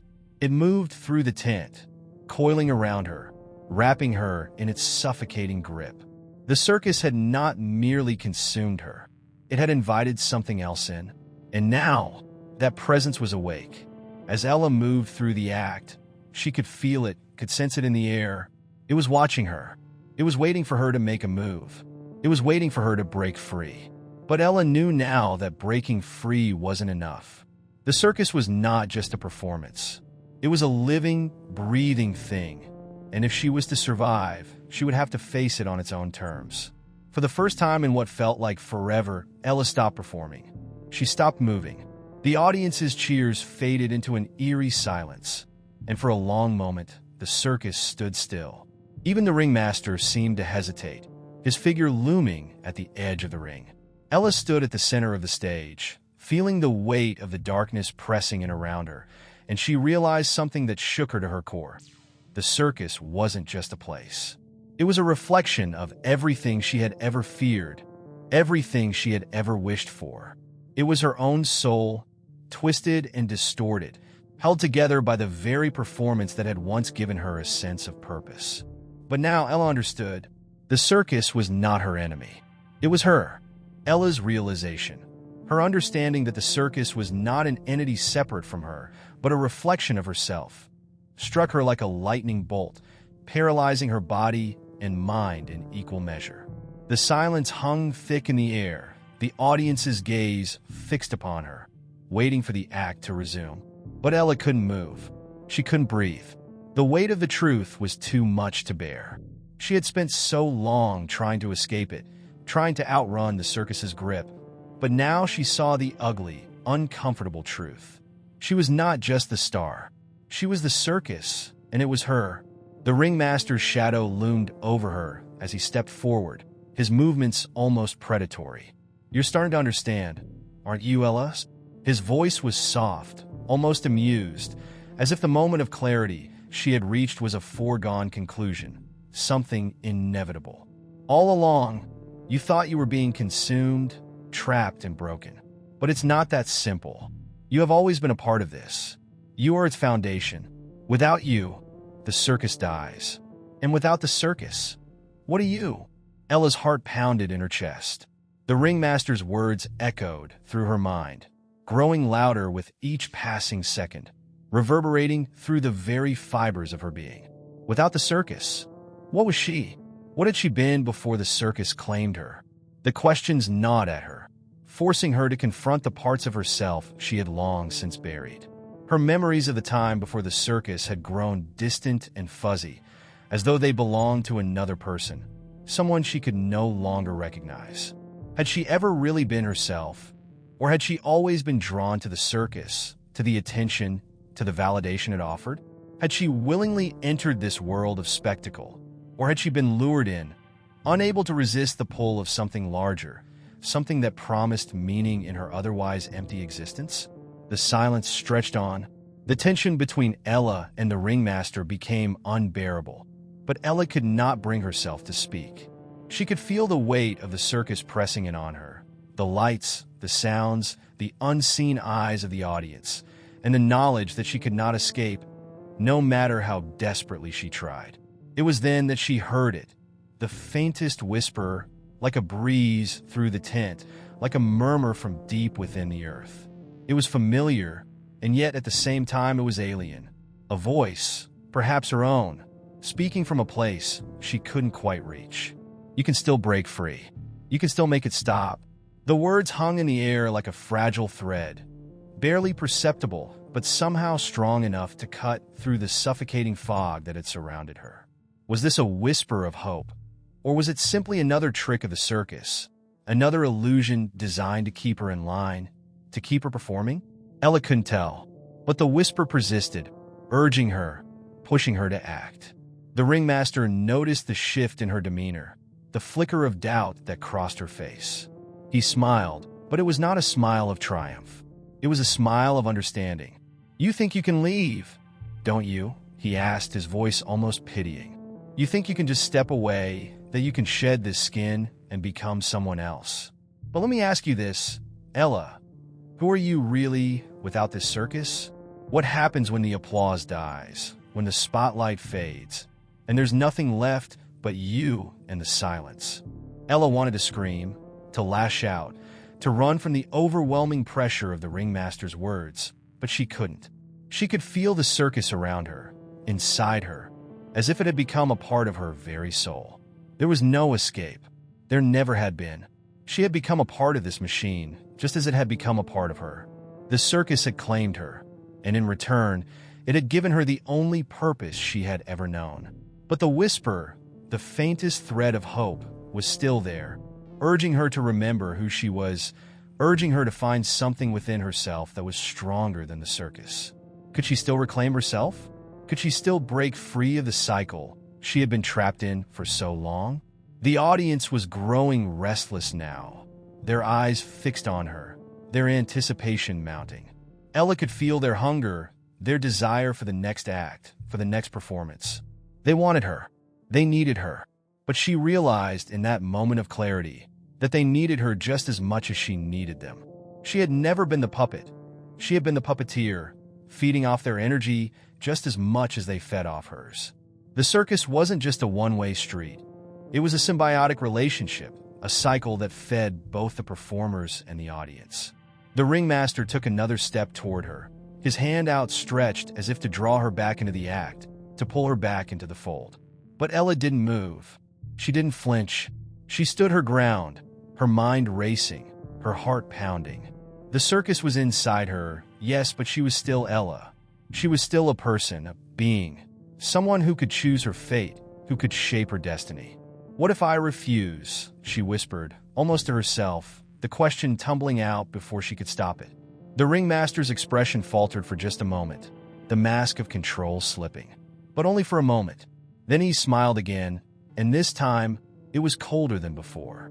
"You can refuse, Ella," he said, his voice icy. "But understand this. Refusal is not freedom. Refusal is another performance. Another act. Another part of the circus you can never escape." Ella's eyes widened. The ringmaster was right in a sense. Refusal, defiance, was still part of the circus. She had to do more than refuse. She had to unravel it, break it apart from the inside. But how? How could she tear down the very thing that had become her reality, her identity, her purpose?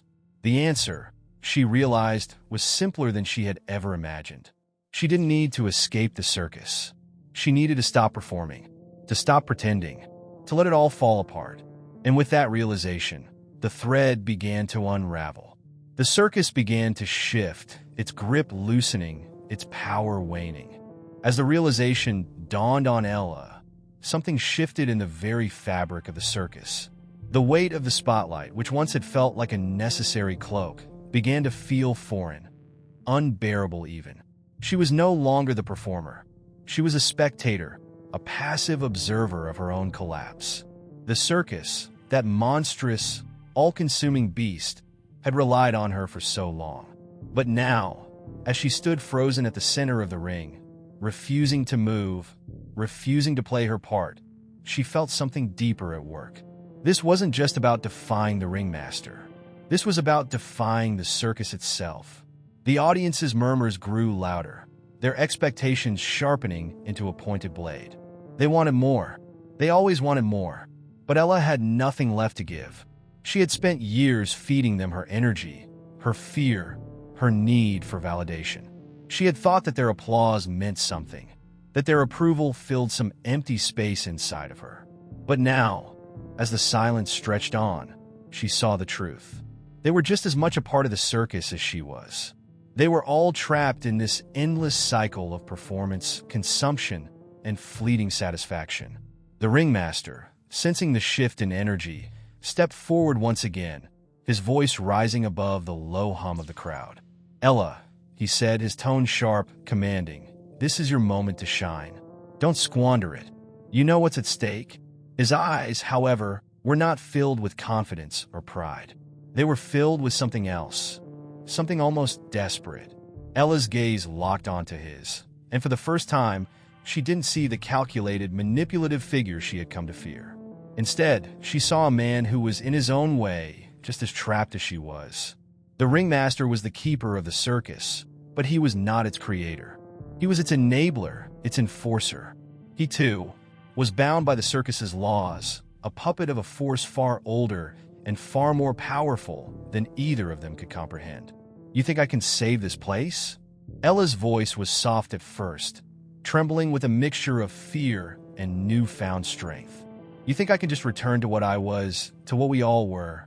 I'm not the heart of this circus anymore. You are." The ringmaster recoiled, his face momentarily draining of color. He opened his mouth to speak, but no words came out.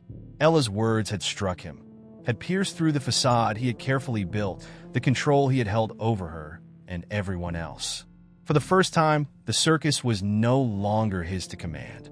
It was something else entirely, something that no longer recognized his authority. The audience, too, had sensed the shift, and their murmurs grew louder, tinged with confusion and fear. They were no longer witnessing a performance. They were witnessing a fracture, the beginning of an unraveling that they could not fully understand, but felt with every fiber of their being. Ella closed her eyes, and for a brief moment, She allowed herself to feel everything. The circus, the lights, the music, the smells, the pulse of the crowd. It was all within her. She was the circus. But it was also clear that the circus was not a singular entity. It was a reflection of the people who inhabited it, of the desires and fears that fueled it, and of the darkness that had been allowed to fester unchecked. If she was going to break free, if she was going to reclaim herself, she had to sever the connection. She had to stop feeding it. The ringmaster's voice broke through her thoughts again, this time quieter, more pleading. You can't stop it. You can't stop the circus. It's too late for that. His words, however, lacked conviction. He no longer spoke as a man in control. He spoke as a man who realized that the power he had wielded so effortlessly had slipped through his fingers. Ella took a deep breath and stepped forward, the energy from the crowd pulsating around her. The silence between her and the ringmaster seemed to stretch on forever. She felt a shift, a subtle distortion in the air. The circus, as she had known it, was beginning to lose its power over her. She wasn't just the heart of it anymore. She was its undoing. Then, with a clarity she hadn't felt in years, Ella whispered, "It's over." The words hung in the air like a spell, and for a moment, the entire circus seemed to hold its breath. The music stopped. The lights flickered. The audience's anticipation turned into confusion, and then into fear. The tent, once so vibrant and alive, seemed to sag, as if its very existence was tied to the act it had been built around. And now, that act was coming to an end. The ringmaster stumbled back, his hands outstretched as if to catch the falling circus, to hold it together. But Ella could see the truth now. The circus was not a thing that could be held together by force. It was fragile, held together only by the collective belief of those who inhabited it. And as that belief fractured, so did the circus. The performers who had once been so eager to entertain, to please the audience, now stood frozen, as if they too had realized that their role in the circus was coming to an end. The clowns, the acrobats, the fire breathers, they all stood in stillness, as if waiting for the inevitable collapse to consume them as well. Ella felt a strange sense of peace wash over her. The fear, the exhaustion, the constant pressure to perform, they were all gone now. The circus was no longer a reflection of her. It was a dying echo, fading into the past. The force that had once controlled her, that had fed on her energy, could no longer hold its grip. She had broken free, and as the last remnants of the circus crumbled around her, Ella realized that she had not just escaped. She had destroyed it, destroyed the illusion, the performance, the cycle of consumption. She was free, but she was not the same. She had torn apart the very thing that had defined her for so long. And in doing so, she had made space for something new to emerge. What that was, she could not yet know. But for the first time in years, Ella was no longer trapped in the circus. She was standing outside of it, free to rediscover who she truly was. The air was thick with the remnants of the circus's collapse. It lingered, almost tangible, an oppressive weight that seemed to cling to everything, suffocating what little life remained in the once vibrant tent. The stillness that followed the destruction was deafening, a sharp contrast to the clamor of chaos that had preceded it. Ella stood in the center of the broken ring, her mind a whirlwind of emotions. She felt free, yes, but also lost. The circus had been her world for so long, the only reality she had known. Now that it was gone, she was left with nothing but the crushing silence and the profound realization that freedom came with its own burden. What was she now? Who was she without the circus? The question gnawed at her, but it was quickly overshadowed by another more immediate concern. What about the others? The performers who had been so intricately tied to the act, the audience who had fed off their misery and their skill, the ringmaster who had been both the orchestrator and the victim of this twisted system. What happened to them all when the show ended? For so long, Ella had been part of the circus's machinery. But now, as she surveyed the wreckage, she understood that the others were just as entangled, just as consumed by the same cycle. The performers had been waiting for some signal, some direction from her, but now that the circus had unraveled, there was only a hollow emptiness. They, too, stood frozen, unsure of what to do in the absence of the ringmaster's guiding hand. The clowns, once a source of constant movement and laughter, were now just bodies in oversized costumes, standing still as if they had forgotten the art of performance. The acrobats, their fluidity and grace now lost, looked at each other in confusion, unable to find the rhythm that had once made them the stars of the show. Even the fire breathers, who had long dazzled the audience with their fiery displays, seemed dim, as if their flames had been extinguished by the absence of the circus's heartbeat. Ella felt a deep pang of sympathy for them, but she knew she could not save them. She had been so caught up in her own survival, so focused on breaking free, that she had not considered what would become of the others once the circus crumbled. They were like her, stuck in a web of performance, of illusion, of artifice. They had been trained to dance to the rhythm of the ringmaster's command, and without that, they were lost. As the minutes stretched into hours, the performers began to disperse, each one retreating into their own thoughts, their own grief.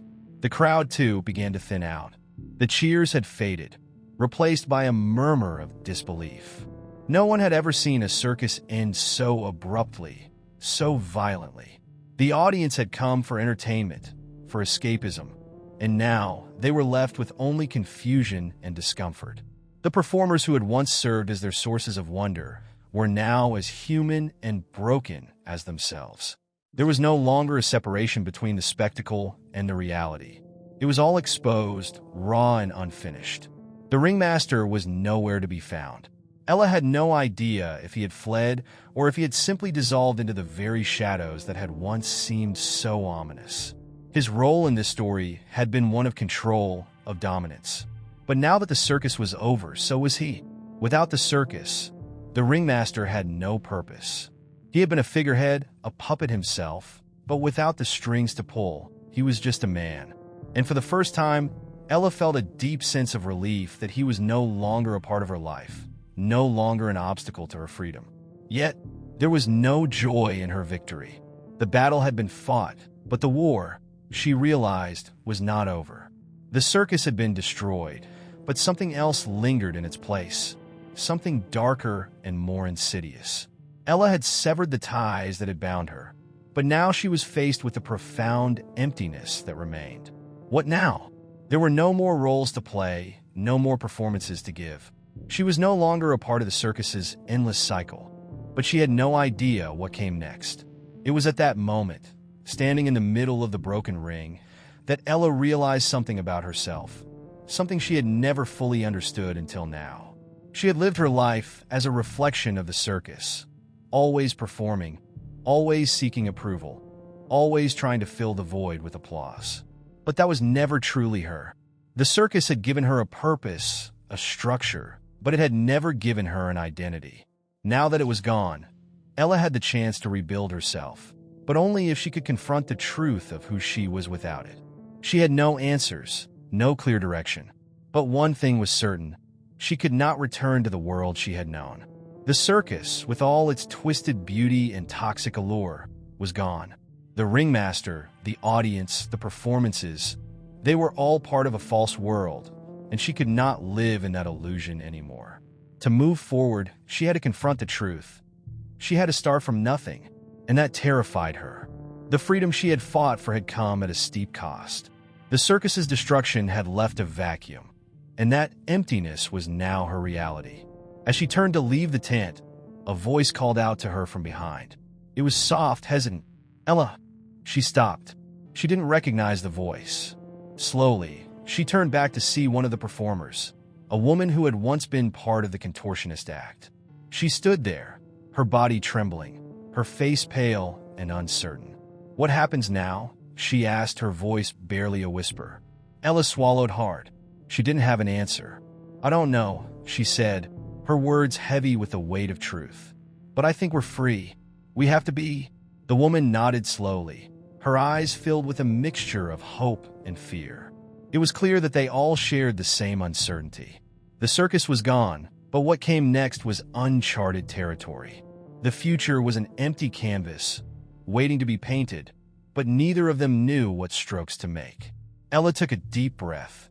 feeling the weight of the world shift on her shoulders.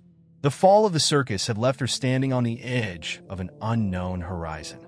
She wasn't sure what lay ahead, but she knew that she could never return to the way things had been. The world she had once known was gone, and now she had to find a new way to live, to exist, to be. But in that moment, the possibility of a new beginning felt both terrifying and exhilarating. The circus may have fallen, but something new, something real, was waiting to rise in its place.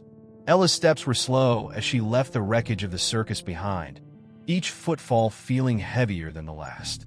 The air outside was sharp and cold, a stark contrast to the warmth that had once enveloped her in the chaos of the big top.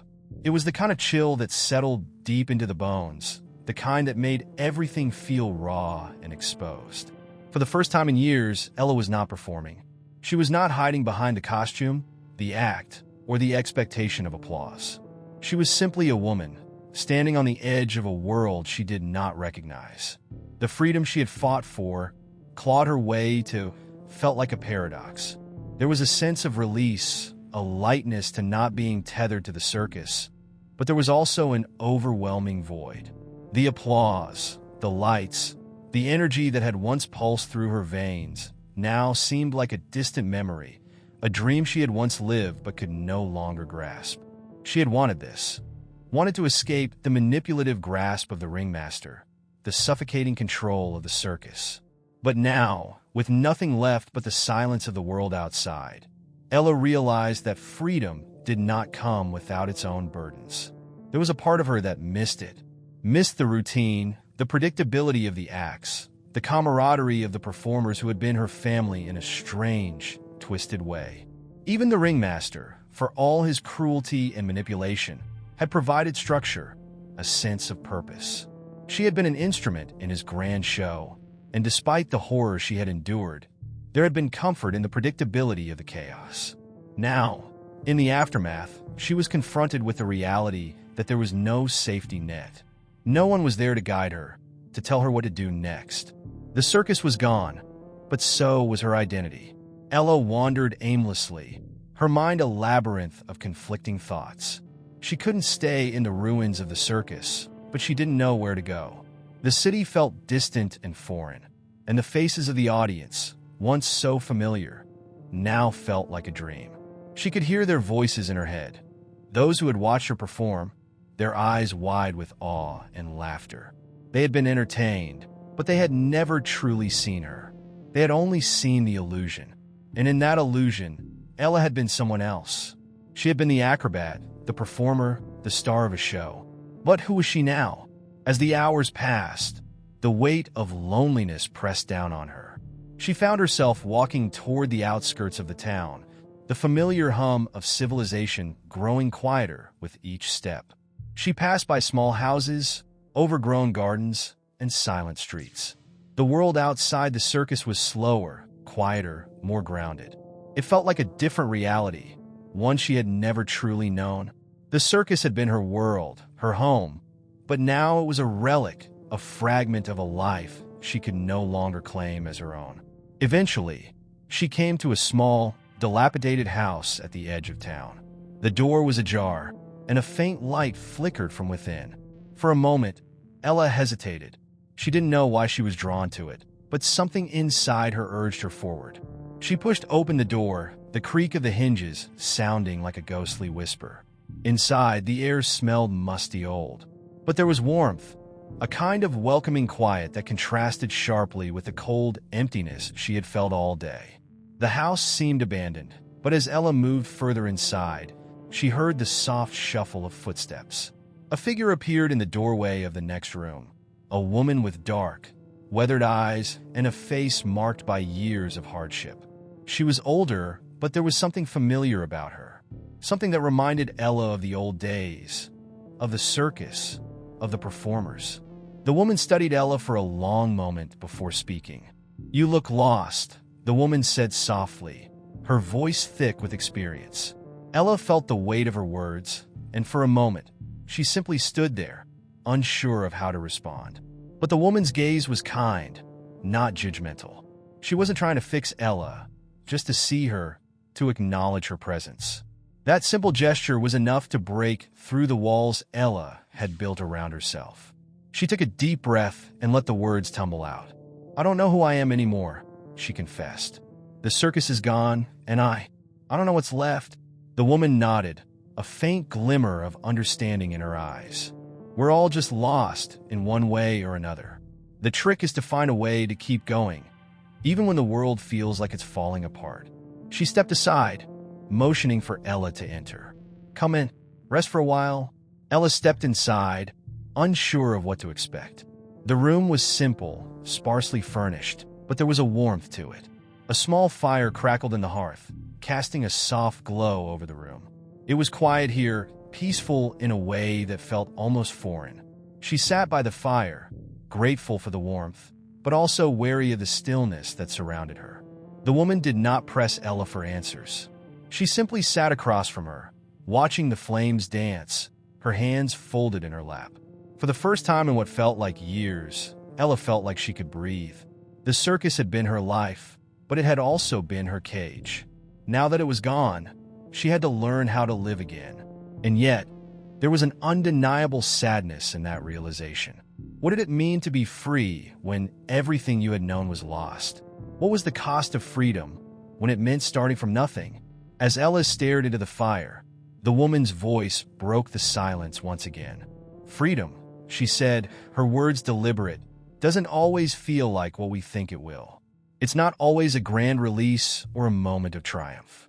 Sometimes, it's just the quiet choice to keep moving forward, even when you don't know where you're headed." Ella nodded slowly, her mind turning over the woman's words. She didn't have the answers yet, and maybe she never would. But in that moment, surrounded by this stranger's quiet presence, she felt a spark of something she hadn't felt in a long time: hope. Days passed in the small house by the outskirts of the town, and Ella found herself waking up with a strange sense of quiet clarity. The room, dimly lit by the early morning light, felt like a refuge from the chaos she had left behind. The woman, whose name Ella had learned was Agnes, had not pushed her to do anything. There were no expectations, no plans. It was as though time itself had slowed down, offering her a moment to breathe, to think, and perhaps even to heal. The stillness was foreign, yet comforting in a way she hadn't imagined possible. Ella had come to recognize that freedom was not a singular event. It wasn't something you could simply walk into and claim as your own. It was a process, a gradual peeling away of layers that had once defined who you were. For years, the circus had been her identity, and in its absence, Ella realized that she had become like a vessel, empty, adrift, and unsure of who she was without the clamor of performance, the bright lights, and the roar of the crowd. She wasn't sure who Ella was anymore without the mask. Agnes, for her part, seemed content to simply be there. The older woman never asked about the circus or Ella's past life. She didn't need to. Instead, their conversations were often simple, about the weather, the seasons, about what life had taught Agnes over the years. But even in those mundane exchanges, Ella found a strange sort of wisdom in Agnes's words. It was as though Agnes had learned to live without the need for validation or recognition. She had found her own peace, and that, Ella realized, was what she had to learn to do too. One evening, after a long day of wandering the nearby forest and returning to find a meal waiting for her, Ella found herself standing before a large mirror in the small hallway of the house. It was an old piece of furniture, scratched, its frame chipped in places, but still standing tall, as if it had been passed down through generations. At first, she didn't recognize the person staring back at her. The face in the reflection was gaunt, tired. Her eyes were darker than she remembered, though the firelight from the room softened their edges. She was older than she had been the last time she'd looked into a mirror, but it wasn't just that. There was something else, something intangible, that made her feel unfamiliar to herself. Ella ran her fingers through her tangled hair, staring at her reflection with a mix of curiosity and dread. Who was this woman? The face in the mirror didn't match the one she had performed for all those years. It didn't belong to the graceful acrobat or the woman who had dazzled an audience with impossible feats. This face was raw, unpolished, like a blank canvas waiting to be painted. There were lines etched into her skin, traces of all the pain and exhaustion she had lived through. Her body was different too, softer, worn, as though it had borne the weight of her past and now carried the burden of an uncertain future. For a moment, Ella didn't recognize herself at all. The person she had been in the circus felt like a ghost, a dream that she had lived but couldn't quite recall. But as she stood there, alone in the dim hallway, she realized something profound. She was still alive. She was still standing. And that, in itself, was something remarkable. It wasn't that she had forgotten how to perform. It was that she had forgotten how to be herself without the costume, without the act. The circus had taught her to live in front of a crowd, to smile when she was bleeding inside, to be everything everyone wanted her to be. It was only now, in the stillness of Agnes's home, that Ella had begun to unlearn those lessons, to strip away the layers of pretense and discover who she might be beneath the surface. Turning away from the mirror, Ella felt a sense of disorientation wash over her. The truth was, she didn't know who she was anymore. She wasn't the acrobat. She wasn't the star. She wasn't the lost soul looking for a way out. She was simply Ella, a woman who had escaped the only world she had ever known and was now faced with the task of rebuilding herself. It was daunting, overwhelming, and at times, deeply frightening. That night, as she lay in the bed Agnes had made for her, Ella tried to sleep, but her mind churned with thoughts of what had been and what might be. She couldn't escape the feeling that she was standing at a crossroads, unsure of which path to take.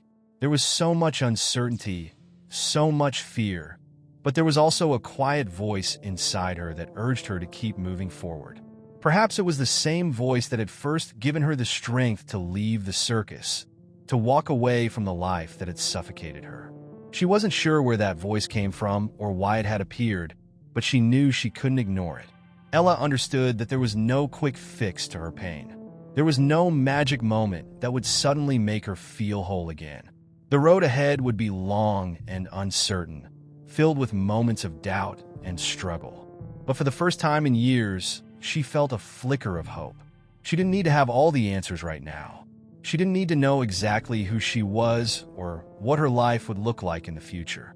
All she needed to do was keep going, one step at a time, and that was enough. Ella had been at Agnes's house for almost a month, and the quiet isolation had allowed her time to reflect in ways she never thought possible. The house was a sanctuary, but the peace it offered also served as a mirror to the parts of herself she had long ignored. In this stillness, she confronted the truths she had buried deep within her. Truths about the circus, her past choices, and the chains that had once bound her to a life she no longer understood. The more time she spent away from the circus, the clearer it became. The chains were not just physical, but psychological. She had always been aware of the ringmaster's control over her, the manipulation that twisted her mind and made her believe she was nothing without the circus. But in the absence of that influence, Ella began to see just how deeply those chains had run. They were embedded not only in the work she did, but in her identity, in the way she viewed herself and the world around her. The more she peeled back the layers, the more she realized that she had spent years in a self-imposed cage.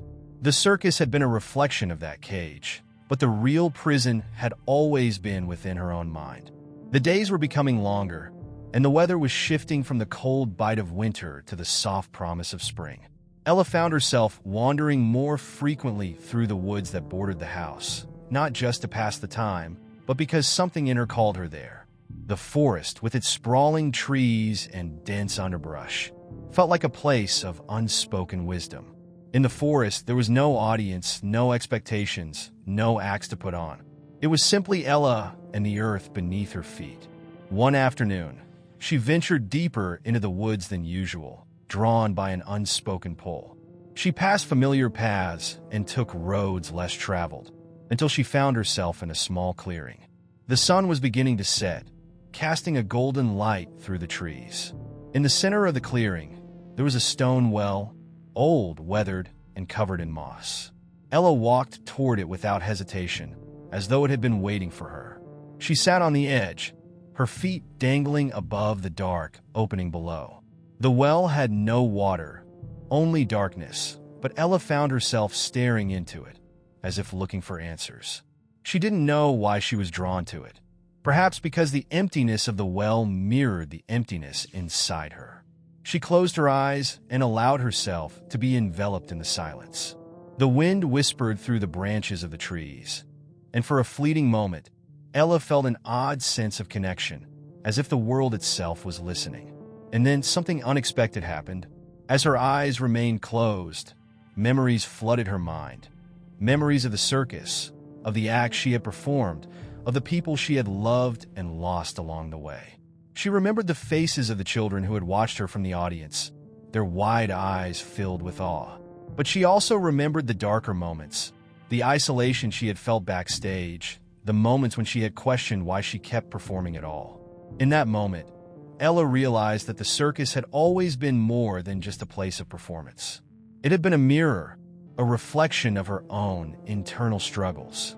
The ringmaster had played his part, manipulating her for his own gain, but Ella had allowed it.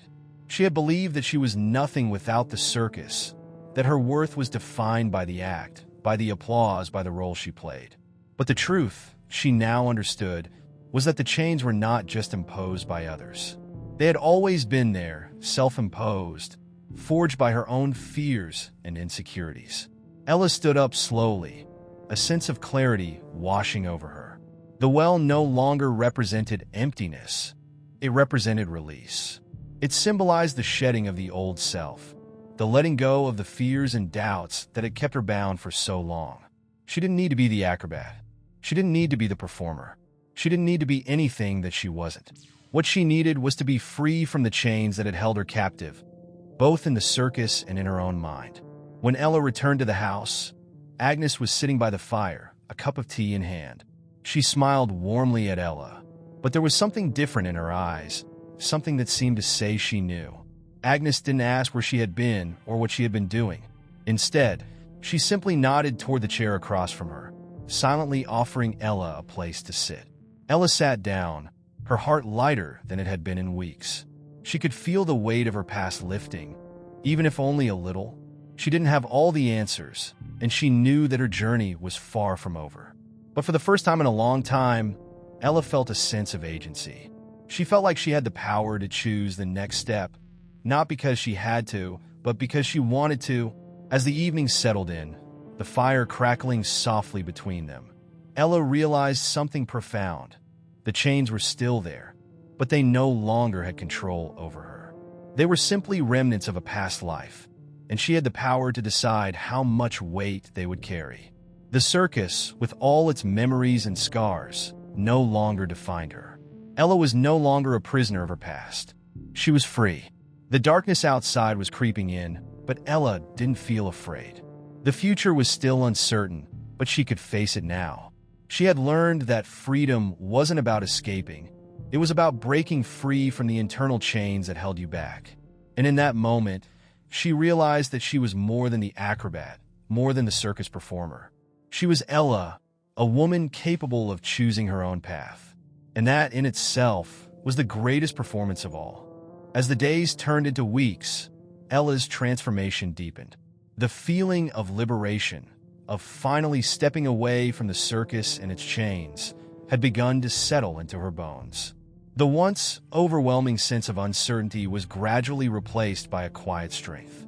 She had ventured beyond the limitations of her past, breaking free from the narrative she had allowed the circus to write for her. Yet, even as she embraced this newfound freedom, a sense of something unfinished lingered in the corners of her mind. It was during an early morning walk through the forest, as the sun cast long shadows through the trees, that Ella confronted the final part of her journey. The circus, in all its strange and haunting beauty, had shaped her in ways she couldn't deny. It had been her home, her world, her identity for so long.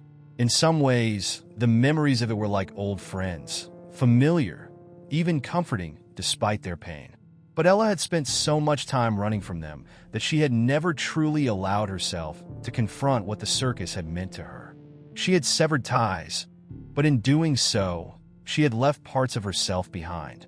As she walked, the sound of the wind rustling through the trees seemed to whisper a message to her, a reminder that freedom did not mean forgetting.